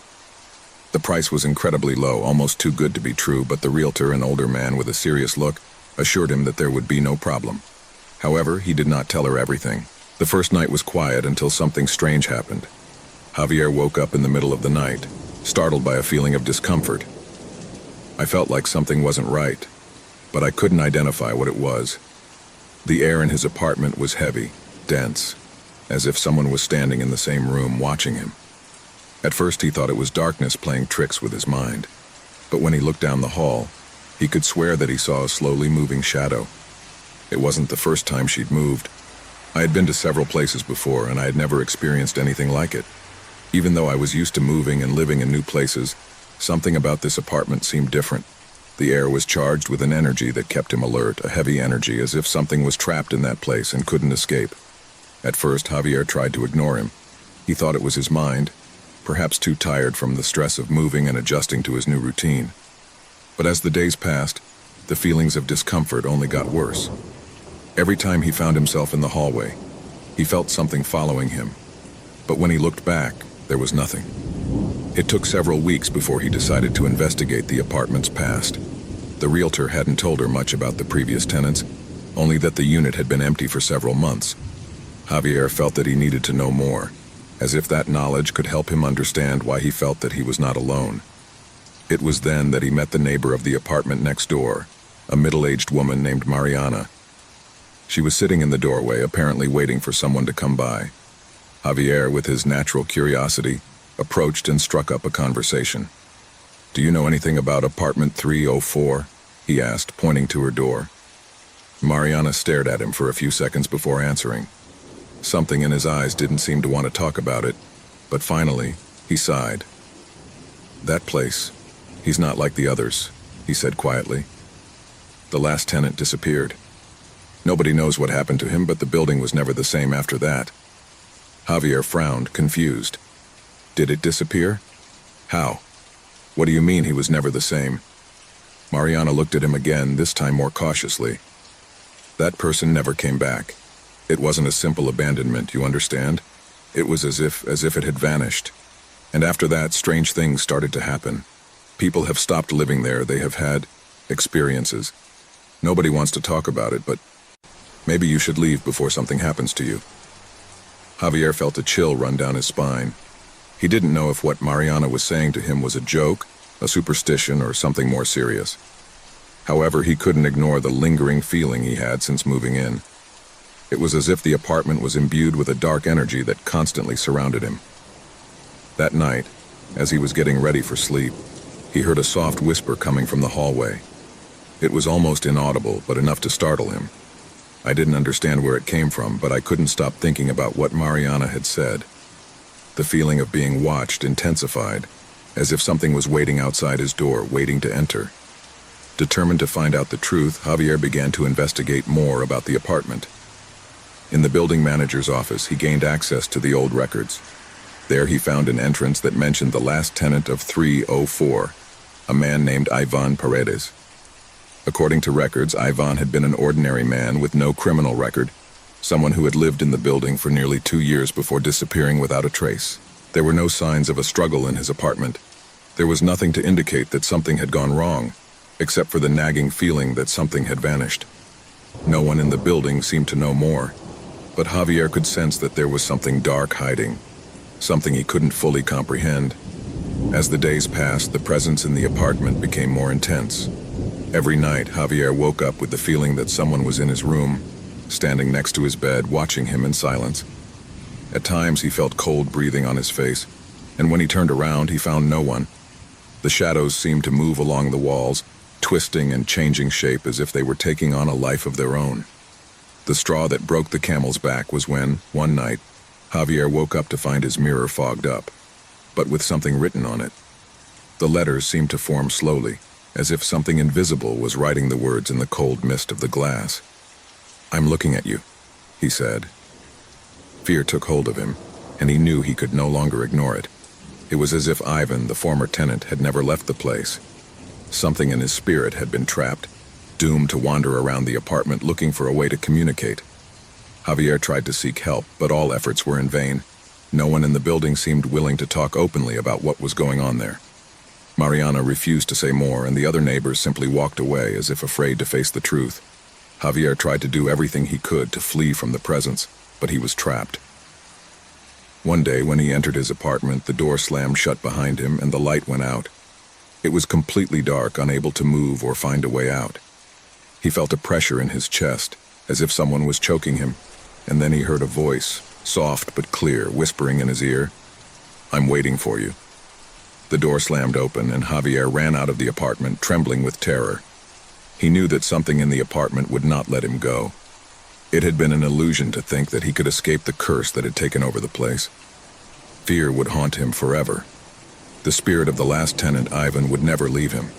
Somehow, Javier had now become part of the cycle, and the apartment would follow him, trap him in its web. It didn't matter how far it went. The darkness would always find its way to him, and there would be no escape. The last tenant was not just a story of a lost spirit, but of a far more powerful force, something that transcended death and life itself, something that could never be forgotten.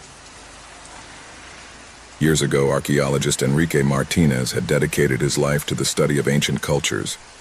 Since he was a child, he had been attracted by history and vanished civilizations. He had traveled continents, unearthed secrets, and unraveled enigmas. But what awaited him that afternoon at an excavation in a remote South American village would surpass anything he had seen before.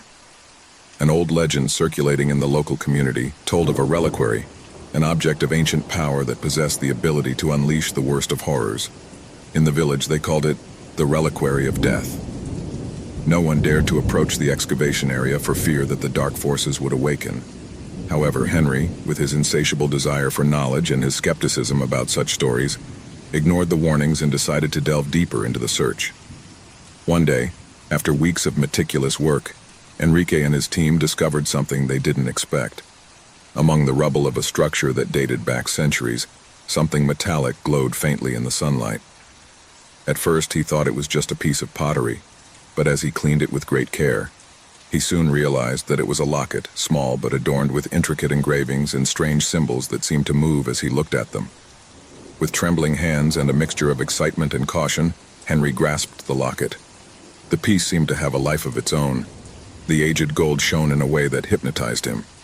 However, a shiver ran down his spine when, as he opened the locket, he felt a dark energy that was unleashed with a rumble that echoed in his chest. Suddenly, an icy air invaded the place, and the shadows seemed to lengthen, as if they wanted to devour him. Enrique took a step back, looking for the locket with his eyes, but it was too late. The evil had been released. Darkness took over his mind, and something inside him whispered, though he couldn't understand it. A heavy silence descended upon the camp. The men around him began to feel him, as if an unknown presence was stalking them, watching them from the shadows. That night, the first strange events began. The air grew heavier, the stars shone brightly, but they offered no comfort, only a warning. Enrique was alone in his tent when, suddenly, a feeling of extreme cold enveloped him.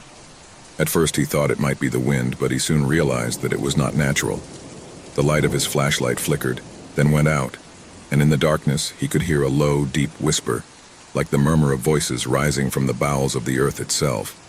His hands trembled as he reached for his lighter, but as he did so, something stopped him. A pair of red eyes flashed in the darkness, watching him, looking at him with terrifying intensity. Enrique felt his heart racing, terror running through his skin.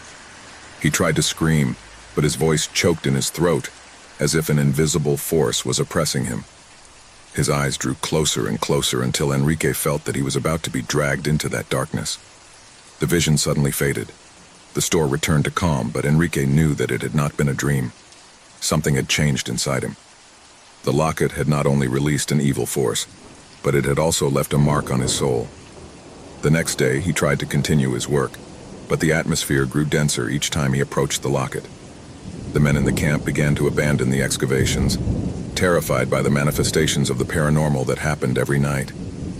The voices whispered louder, and the shadows seemed to move unnaturally. Many of the workers said they saw shadowy figures slipping into the corners of their eyes.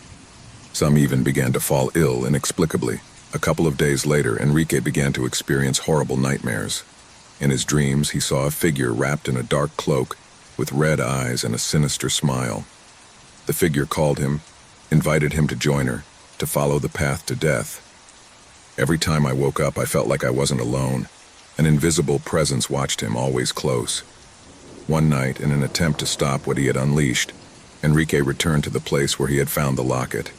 He was determined to seal it again, to return it to the place where it belonged. But when he arrived, he realized that he could not do it. The shadows around him grew thicker and the air became thick as lead. Each step he took toward the locket, the stronger the pressure felt. It was as if the earth itself was alive, rejecting him. Finally, when he reached for the locket, something changed. The ground began to shake, and a deafening sound filled his ears. It was the creaking of the bowels of the earth. Suddenly, a figure materialized in front of him, shrouded in absolute darkness. He had no face, just an endless shadow. His voice echoed in Enrique's mind. "Do you think you can stop the inevitable? Do you think you can escape the fate that belongs to you?" Enrique tried to take a step back, but his body was unresponsive. The figure surrounded him, and darkness took over his being. The screams of his fellow diggers, who had returned in search of answers, coalesced into the air, echoing in his mind like a distant echo. Then, everything vanished. When Enrique woke up, he was in a dark place, surrounded by shadows. I didn't know if he was alive or dead, but it didn't matter. The reliquary had already fulfilled its purpose. He had unleashed the evil he had sought so much. The terror was complete. The story of Enrique Martinez disappeared from the face of the earth. No one knows what happened to him or his team. The records of the excavation were destroyed and the reliquary never reappeared. Some say that echoes of their cry can be heard when the moon is full, echoing through the air as a warning to those seeking ancient objects with desires for power. The reliquary of death is still waiting in some hidden place for whoever dares to unleash terror once again. Daniel's apartment had always been his refuge, a place where the stillness of the night offered him the calm he needed so much after a tiring day. A space where shadows seemed to whisper secrets that only lonely people could understand. He had lived alone for years after the separation from his wife, and although loneliness sometimes overwhelmed him, he had learned to live with her. Life had lost its luster, but at least it remained stable. One night, as he was getting ready for sleep, Daniel noticed something strange. The digital clock light, which always flickered in the darkness of his room, seemed even dimmer than usual. Everything in the apartment was the same. The furniture in place, the TV off, the fresh air seeping through the cracks in the window. Everything seemed normal, but there was something unsettling in the air. Something I couldn't identify. He settled under the covers and closed his eyes, waiting for the dream to come as usual. However, that night something different happened. A whisper, low and barely audible, seeped into his consciousness. He thought it was a dream at first, but when he tried to ignore it, the voice became clearer, closer. Daniel. The sound of his name, so clear in the gloom, made his skin crawl. It couldn't be possible. No one else was there. He got up quickly, looking around, but the apartment was empty, in complete silence. Even so, the voice persisted, slipping into his mind. Daniel, you know what you did. A shiver ran down his spine. His heart began to pound, pounding his chest like a frantic drum. What was this? It couldn't be a hallucination. The voice sounded real, tangible, as if someone was in the room with him. He looked around, but there was nothing that could justify what he was hearing. The voice continued, this time with a deeper, more hissing tone, as if coming from the walls themselves. You know what you did, and they will remind you. Daniel turned on the light from the bedside lamp, looking for a logical explanation. A dream? No, this was different. The feeling in his stomach was that of a real, palpable threat. The voice, although he couldn't see where it was coming from, seemed to come from everywhere at once. He tried to calm down, but the words echoed in his mind like an endless echo. The next morning, Daniel tried to ignore what he had experienced. He told himself that it had been just a nightmare, a manifestation of his tired mind.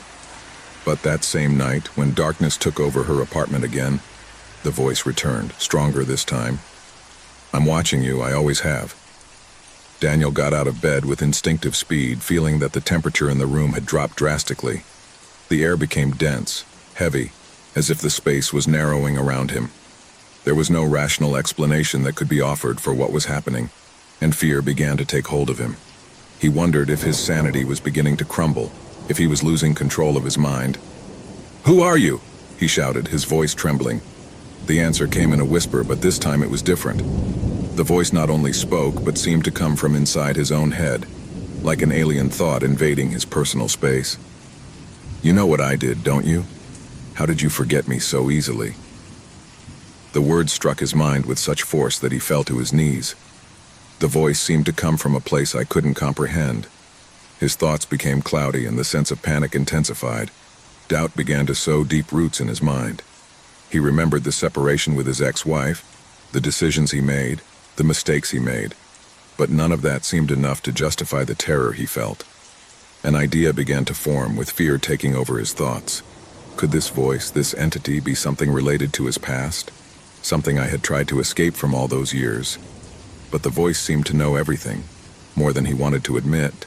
The next night, as darkness fell on the apartment, the voice returned with overwhelming insistence. Daniel couldn't take it anymore. He picked up his phone and called a friend, but the call dropped before he could say anything. Panic overwhelmed him. He was alone, completely alone. Daniel, do you want to know the price of your decisions? The room was cold, the air thick and stuffy, as if he were drowning in the presence of something he could not see. The furniture, the walls, the ceiling seemed to close in on him. Each shadow seemed to lengthen unnaturally, and the light from the lamp flickered faintly.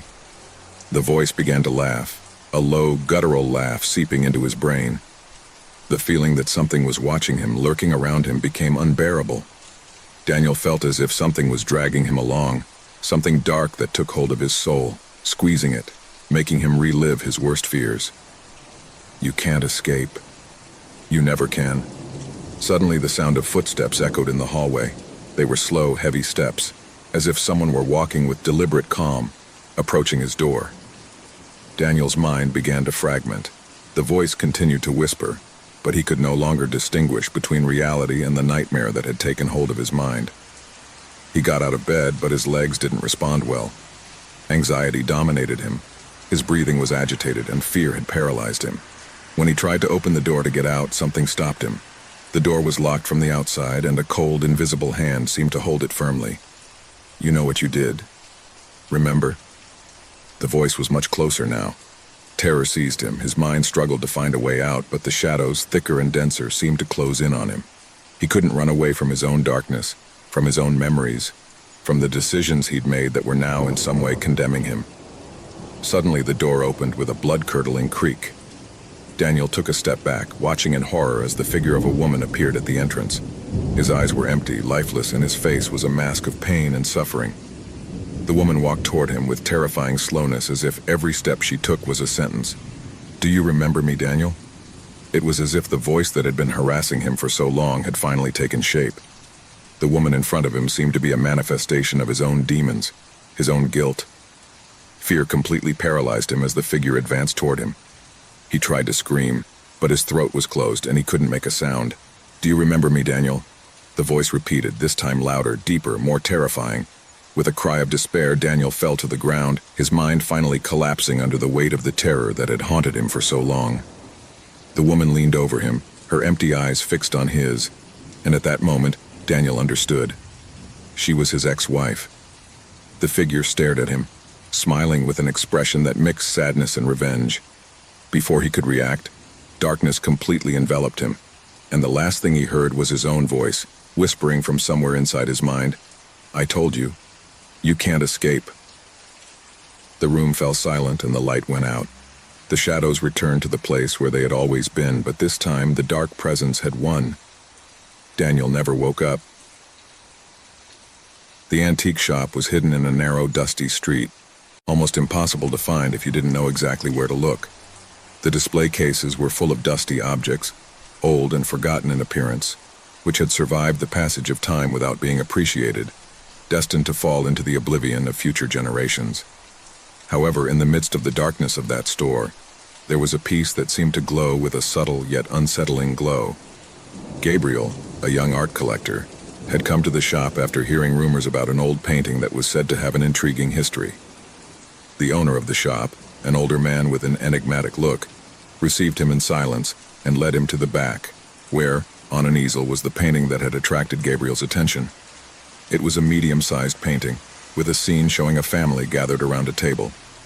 The painting was beautiful, with impeccable technique, but there was something about people's faces that I couldn't decipher. Something in those empty eyes and that frozen expression troubled him deeply. The background was gloomy, as if a thick dark fog was sliding across the scene, enveloping everything in an air of despair. Gabriel couldn't help but feel a strange attraction to painting. Although his friends and colleagues at the art gallery warned him, something inside him told him that the piece should be his. The price asked by the old owner seemed derisory for a work of such quality, and despite the old man's non-verbal warning, Gabriel did not hesitate to make the purchase. Once at home, the painting was carefully placed on the main wall of the living room, right in front of the fireplace. That same night after dinner, Gabriel sat in front of the painting, observing the details, trying to understand what made the work unsettling about it. The image attracted him, enveloped him, as if the painted figures were trying to speak to him, to call him to something beyond the canvas. The first change occurred during the early morning, when moonlight filtered through the windows and reflected on the canvas. Gabriel, still awake, stood up at the sound of a slight creak, as if the painting itself were moving. He looked up at the wall where the paint seemed to have changed slightly. The figures in the painting were no longer in the same posture. The woman who was sitting on the right of the table, smiling at the painting, now seemed to be staring at Gabriel.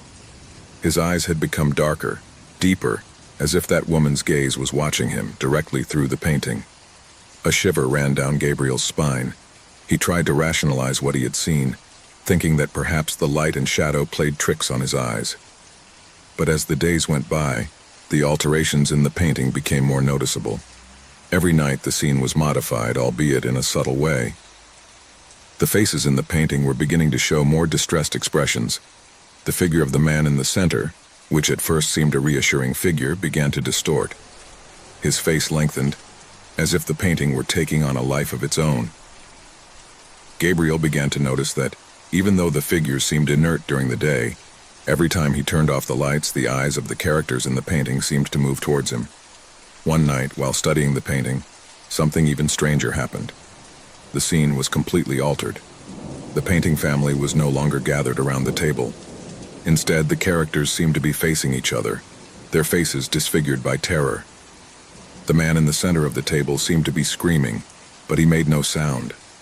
The figures were surrounded by a thick fog, as if the painting itself was being swallowed by something dark and ominous. Gabriel felt trapped in a nightmare. He began to see shadowy figures reflected on the surface of the canvas. I couldn't take my eyes off the painting, but at the same time I felt a growing sense of anguish. He decided to research the history of the painting, looking for any clue as to its origin. However, what he found only plunged him further into mystery. There were no records of that work, nor of the family portrayed in it. The only thing he could find was a hidden note on the back of the painting that read, "Darkness takes away what it touches." This note, written in an ancient calligraphy, appeared to be marked with a red stain, as if it were blood. One afternoon, when returning from work, Gabriel found the painting completely changed. The scene had advanced. Now it showed the characters in what seemed an even more disturbing scenario. A fire was burning behind the family, consuming the scene in total chaos. The woman's figure, which at first seemed to be the calmer figure, was now wide-eyed, her hands raised as if trying to scream, but not audibly. Gabriel was indescribably attracted to painting, but at the same time an unbearable terror seized him. One night, as I was looking at the painting through a dim light, something worse happened. The figures began to move in the painting. The woman on the right, the one who originally looked so calm, slowly raised her hand to the surface of the painting. Gabriel took a step back, trembling. A shrill scream echoed through his head, a sound of despair and pain. Suddenly, the woman's figure began to slowly fade away, as if she was being absorbed by the fire at the bottom. Every time I looked at the painting, something else changed, something creepier. The characters were no longer only horrified, but seemed to be suffering, as if the painting was taking their lives. Gabriel began to feel a presence, something that slipped behind him, watching him as he looked at the painting. I couldn't escape that feeling that I wasn't alone. Then something even more terrifying happened. During one of his sleepless nights, Gabriel woke up with a feeling of tightness in his chest. He looked at the painting and saw something he had never imagined. One of the figures in the painting, the man sitting at the table, had disappeared. Instead, he was himself staring from the canvas.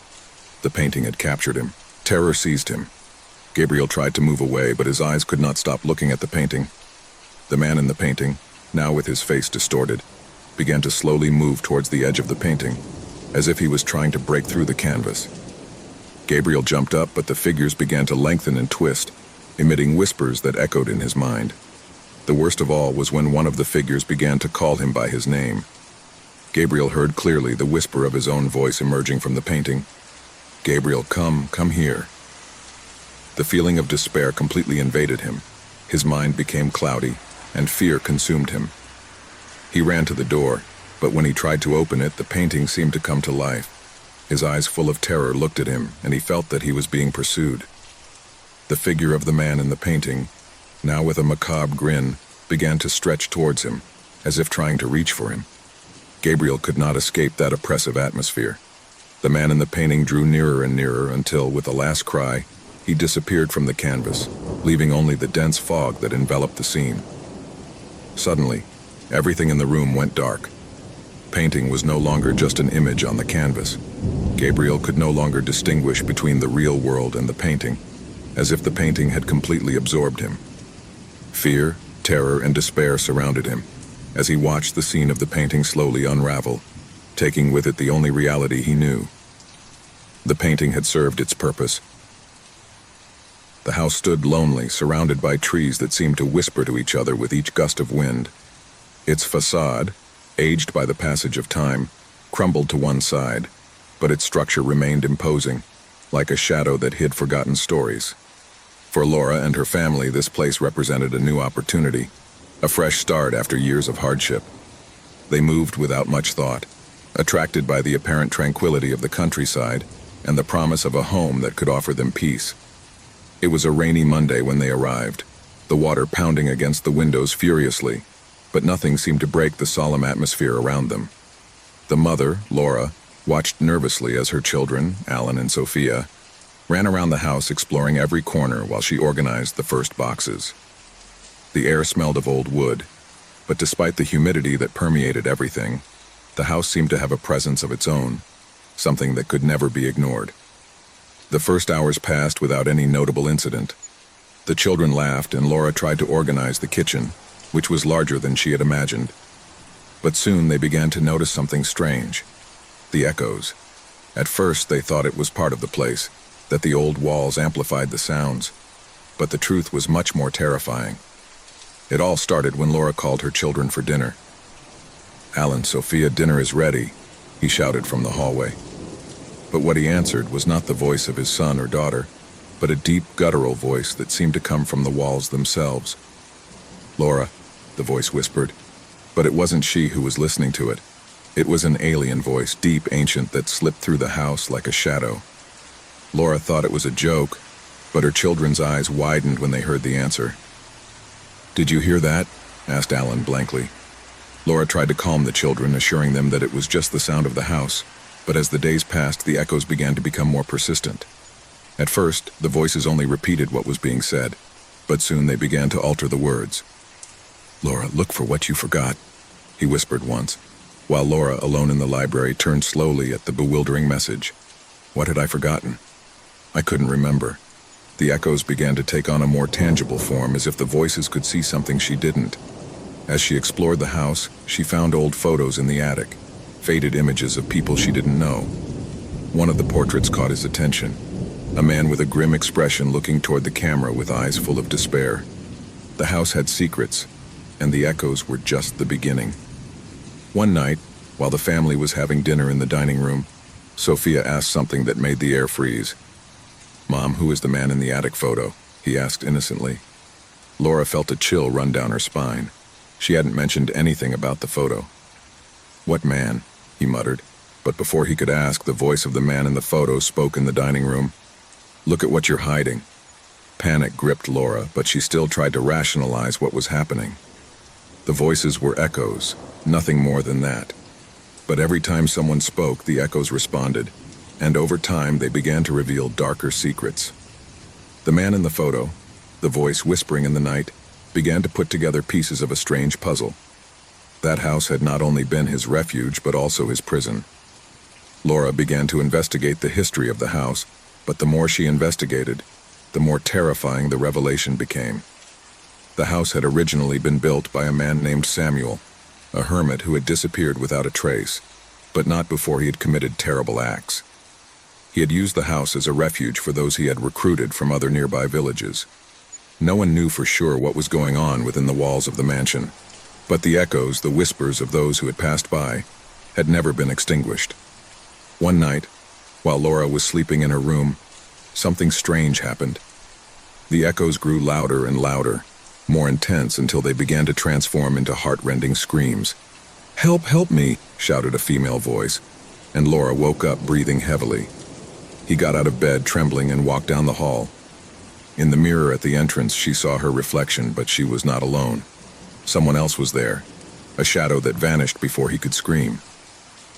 That same night, Alan and Sophia began to have nightmares. They woke up sobbing, terrified by the voices that spoke to them from the walls. "We are here with you," whispered the voices, as if they were trapped in the place. It wasn't just a game. It wasn't just an old house. They were trapped in something much bigger, something darker. Anxiety was building up in Laura. As the days went by, the echoes began to reveal more personal, deeper things. "Your mother is in danger. The voices whispered to Sophia and then to Alan before they could tell Laura. Something was crumbling in the walls and she could feel it. One day, Laura returned to the attic and found something that left her cold. A small old leather notebook, full of words written in dark ink. The words were written in a hurried manner, with palpable desperation. It was Samuel's story, but it was also his family's. He had invoked a dark covenant, one that bound him to the house forever, and to all those who moved there. He had used his own children. He had done horrible things to them, and the echoes were their trapped souls doomed to repeat their cries eternally. Laura tried to destroy the notebook, burn it, but the echoes increased in intensity, and the voices began to scream louder. "You can't escape," said the voices, ringing in their ears, filled with hatred and despair. When she tried to flee with her children, Laura realized that the house would not let them leave. The doors slammed shut, the windows were tightly sealed, and echoes filled every corner. At that moment, the family understood the truth. The echoes were not only voices that responded to what they said. They were voices that revealed what had happened in the house, the sins committed by those who had lived there before. And now the family was caught in that same curse. Laura, in her desperation, tried to remember everything she had learned about the house, about the pact that had bound souls to those walls. But there was no way out.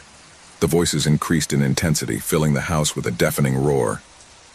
"They're here to stay," the final voice rang out, and with one last cry of terror, Laura and her family joined the echoes.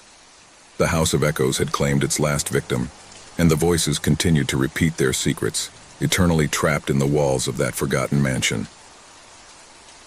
A group of hikers decided to venture into one of the most mysterious caverns in the country, a place known for its depth and dark secrets. The cave, located in a remote mountainous region, was famous among caving enthusiasts, but few dared to explore it completely due to the legends that revolved around it.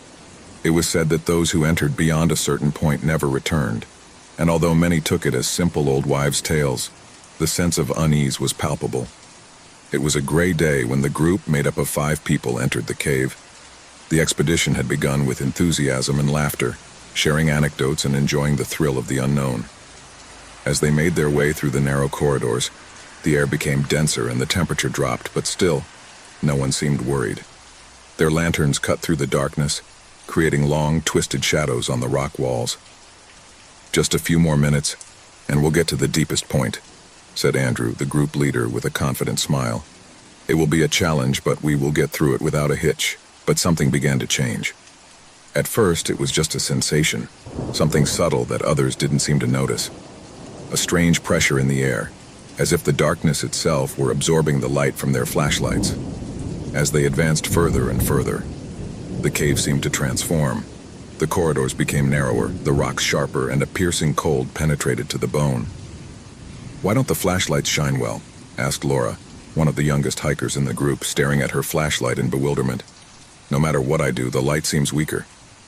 Andrew frowned, adjusting the light of his own flashlight, but he also noticed that the light was not as powerful as it should be. "It must be some kind of reflection or something with the walls," he said in a reassuring tone. "Humidity probably plays tricks." However, as they advanced, the darkness seemed to engulf them more and more. The walls of the cave were strangely smooth in places, as if the rock had been molded by an invisible hand. The sounds of their own footsteps became more and more muffled, as if the air was absorbing every noise they made. And in the silence, something began to disturb them even more. It wasn't just fear, but a deep, growing sense that something was watching them, stalking them from the shadows. "Did you hear that?" muttered Carlos, another member of the group. Everyone stopped and listened, but the silence was deep. There was no trace of life in the air, only an abyss of stillness. "I think it's the echo of our voices," Andrew said, trying to downplay the situation. "We're in a cave, after all." But no one could shake the feeling that they were not alone. Suddenly, one of the corridors widened, offering a small cave inside. The group decided to go inside, thinking that maybe it was the perfect place to get some rest before continuing their exploration. However, as soon as they entered, the air seemed to become heavier, as if something was accumulating around them. Laura looked around nervously. "There's something weird about this place. It's like vibrating." Carlos began to move through the space, touching the walls of the cave. "Nothing weird here, just rocks," he said. but his voice sounded unconvinced. Suddenly he stopped and looked at the ceiling. "What's that?" Everyone looked up, and a shiver ran down their spines at the sight of the strange marks on the walls. They looked like hand-carved symbols, although they were completely unknown. Some of them twisted and bent in almost unnatural ways, as if they were alive. "It's like he's cursed," Laura said, her voice trembling. Andres frowned, trying to rationalize the situation. "They're probably just marks made by ancient explorers. Come on, let's not panic." But panic was beginning to seep into their minds. The cave no longer felt like a simple abandoned place, but like something much darker, something that had been waiting for its arrival. The light from the flashlights flickered once more, and this time it wasn't because of the humidity. "We have to get out of here," Carlos said, his voice strained. "This doesn't feel right. We need to get back to the point of entry." "Okay," Andrew replied, "but we need to find our way back first." As they tried to find their way around, they began to realize that the hallways were not the same. The road by which they had come seemed to have vanished. Each time they advanced, the terrain seemed to change, twisting and bending in ways they couldn't comprehend. The cave seemed to be alive, changing according to its movement, as if it was trapping them in an endless maze. Why does everything look different now?" murmured Laura, her voice breaking. "This cannot be possible." Suddenly the sound of something ripping at the rock broke the air, followed by a low whisper gliding through the cave. It was a strange sound, almost as if someone was walking in the shadows, too close to be ignored. "We are being watched," cried Carlos, his face pale with terror. A figure suddenly appeared before them, emerging from the shadows with frightful slowness. It wasn't fully human, but it wasn't a completely unknown creature either. His body seemed to be composed of an amalgam of rocks and shadows, and his face was a distorted mask, devoid of clear features. There were no eyes, only a deep darkness that seemed to absorb the light from the lanterns. "What the hell is that?" Laura shouted, recoiling in terror. The figure slid closer, the air around him growing colder. The sense of panic increased, and their hearts were pounding, as if they could hear the creature's heartbeat echoing in their chests. "Run!" shouted Andrew as the creature slithered toward them. But the way out seemed to have vanished completely, as if the cave was holding them back, sealing off all possible escape routes. The creature came even closer, its form fading and reappearing as if it were between the worlds. In an instant, one of the flashlights went out, plunging them into an even deeper darkness. "We can't stay here. He's going to catch us," shouted Laura, taking Carlos's hand. "We have to." But the creature was above them, and the darkness enveloped them completely. Fear, terror, and panic took hold of them. There was no escape, and then everything went out. In an ancient city marked by the shadows of time and cobbled streets, there was a gallery in which the most extravagant art collectors looked for unique pieces, objects that transcended mere aesthetics and the whims of fashion. It was a gallery that was not easily found. Only those with a true passion for the macabre and the strange knew of its existence. On a dark, foggy night, a man named Nicholas Hernandez, an art collector known for his obsession with the unusual, arrived at that hidden gallery. From the first moment he walked in, he knew something wasn't right. The walls, of a grayish and opaque color, were covered with paintings that seemed to observe him. The eyes on the paintings followed him, no matter where he was headed. However, it was one particular work that captured his attention. An old painting, framed with aged and weathered wood, stood isolated on a wall, as if waiting to be seen. The image was disturbing. It showed a human figure, a woman in the middle of a desolate and gloomy landscape. Around him, dark beings seemed to stalk him, shadows of what might have been people or something far stranger. The painting had a strange, almost tangible energy, as if the figure on the canvas was alive, waiting to be released. The owner of the gallery, an old man with eyes that seemed to hide dark secrets, approached Nicholas without saying a word, but his gaze invited him closer to the painting. "It's a rare piece," the old man murmured, his voice raspy and deep. "Of an artist who disappeared years ago. Some say that painting has life, that whoever owns it will become part of it." The comment, far from frightening Nicholas, aroused his curiosity even more. Throughout his career as a collector, he had seen all kinds of disturbing paintings, but there was something special about this one, not only because of its artistic quality, but also because of the feeling that something in the painting breathed, something that did not belong to the physical world. "How much does it cost?" asked Nicholas, already determined to possess her. The old man smiled with a grimace that seemed more like a warning than a sign of satisfaction. "It's not about money. Only those who are destined to possess it can do so. If you really want this painting, you should know that the price is not what it seems." Nicholas, impatient and blinded by his desire, nodded without question.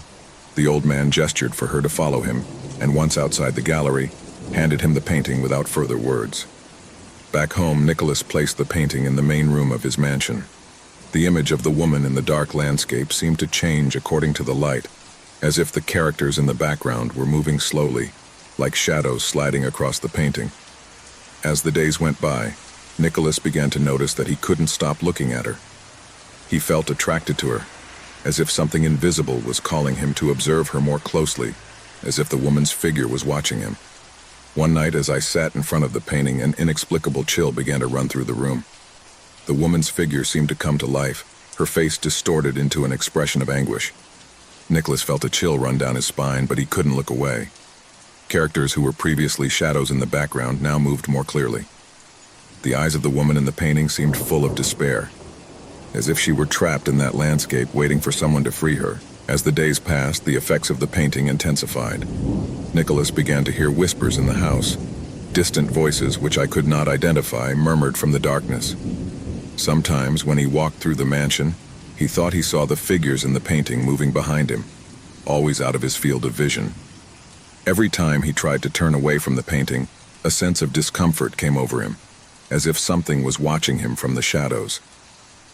One afternoon, Nicholas woke up in his chair in front of the painting as if he hadn't slept in days. The eyes of the woman in the painting no longer showed despair, but a cold indifference. But the scariest thing was what he saw in the background. The dark figures in the painting had approached. They were no longer just shadows. Now they were complete figures, with grotesque and deformed faces, whose eyes shone with an evil light. Nicholas tried to get up, but something was holding him in place. His body was unresponsive. He was trapped, as if the paint had absorbed him. Desperation took hold of him. He screamed, but his voice did not come out. Around him, the figures in the painting began to move faster, getting closer and closer. He could feel their presences beside him, as if his hands were touching him, brushing against him coldly. Nicholas was trapped in a world within the painting, a dimension of horror and anguish. I couldn't escape. I couldn't get out. He could only watch, helpless, as the shadows surrounded him. Panic gripped his soul. He looked at the woman's figure, but she was no longer a mere image. It was in front of him, his face transformed into a distorted grimace of suffering. The woman stared at him, and in her eyes, Nicholas saw the same despair he felt. She had been caught up in that world as well, and now he was destined to take her place. At that moment, Nicholas understood the truth. Not only did the painting come to life, it absorbed those who possessed it, trapping them in its dark and distorted realm. The figures in the background were now completely distorted shapes, with no clear faces, just bright eyes watching Nicholas as they dragged him into the darkness. He tried to scream, but he couldn't anymore. His body was disappearing, crumbling as if it were part of the painting. His skin melted into the colors of the canvas, and his muscles were transformed into patches of pigment. Nicholas, the collector who had wanted to own the work, was no longer human. He had been absorbed by painting, his soul condemned to live eternally in that world of shadows. In the gallery, the painting had changed. The woman's figure was now accompanied by the figure of Nicholas, her face disfigured into an expression of horror and despair. The figures in the background were still lurking, always watching, always waiting for the next unwary person to become part of their world. Painting, once a simple work of art, was now a portal to a distorted reality, where trapped souls lived in endless torment. And so, the cursed painting kept waiting, waiting for the next collector, waiting for someone else to fall into its trap, to be consumed by the terror and obsession that emanated from its colors. No one would ever know the full story, only that those who stared too long at the painting, those who obsessed over it, ended up being swallowed by the darkness it contained.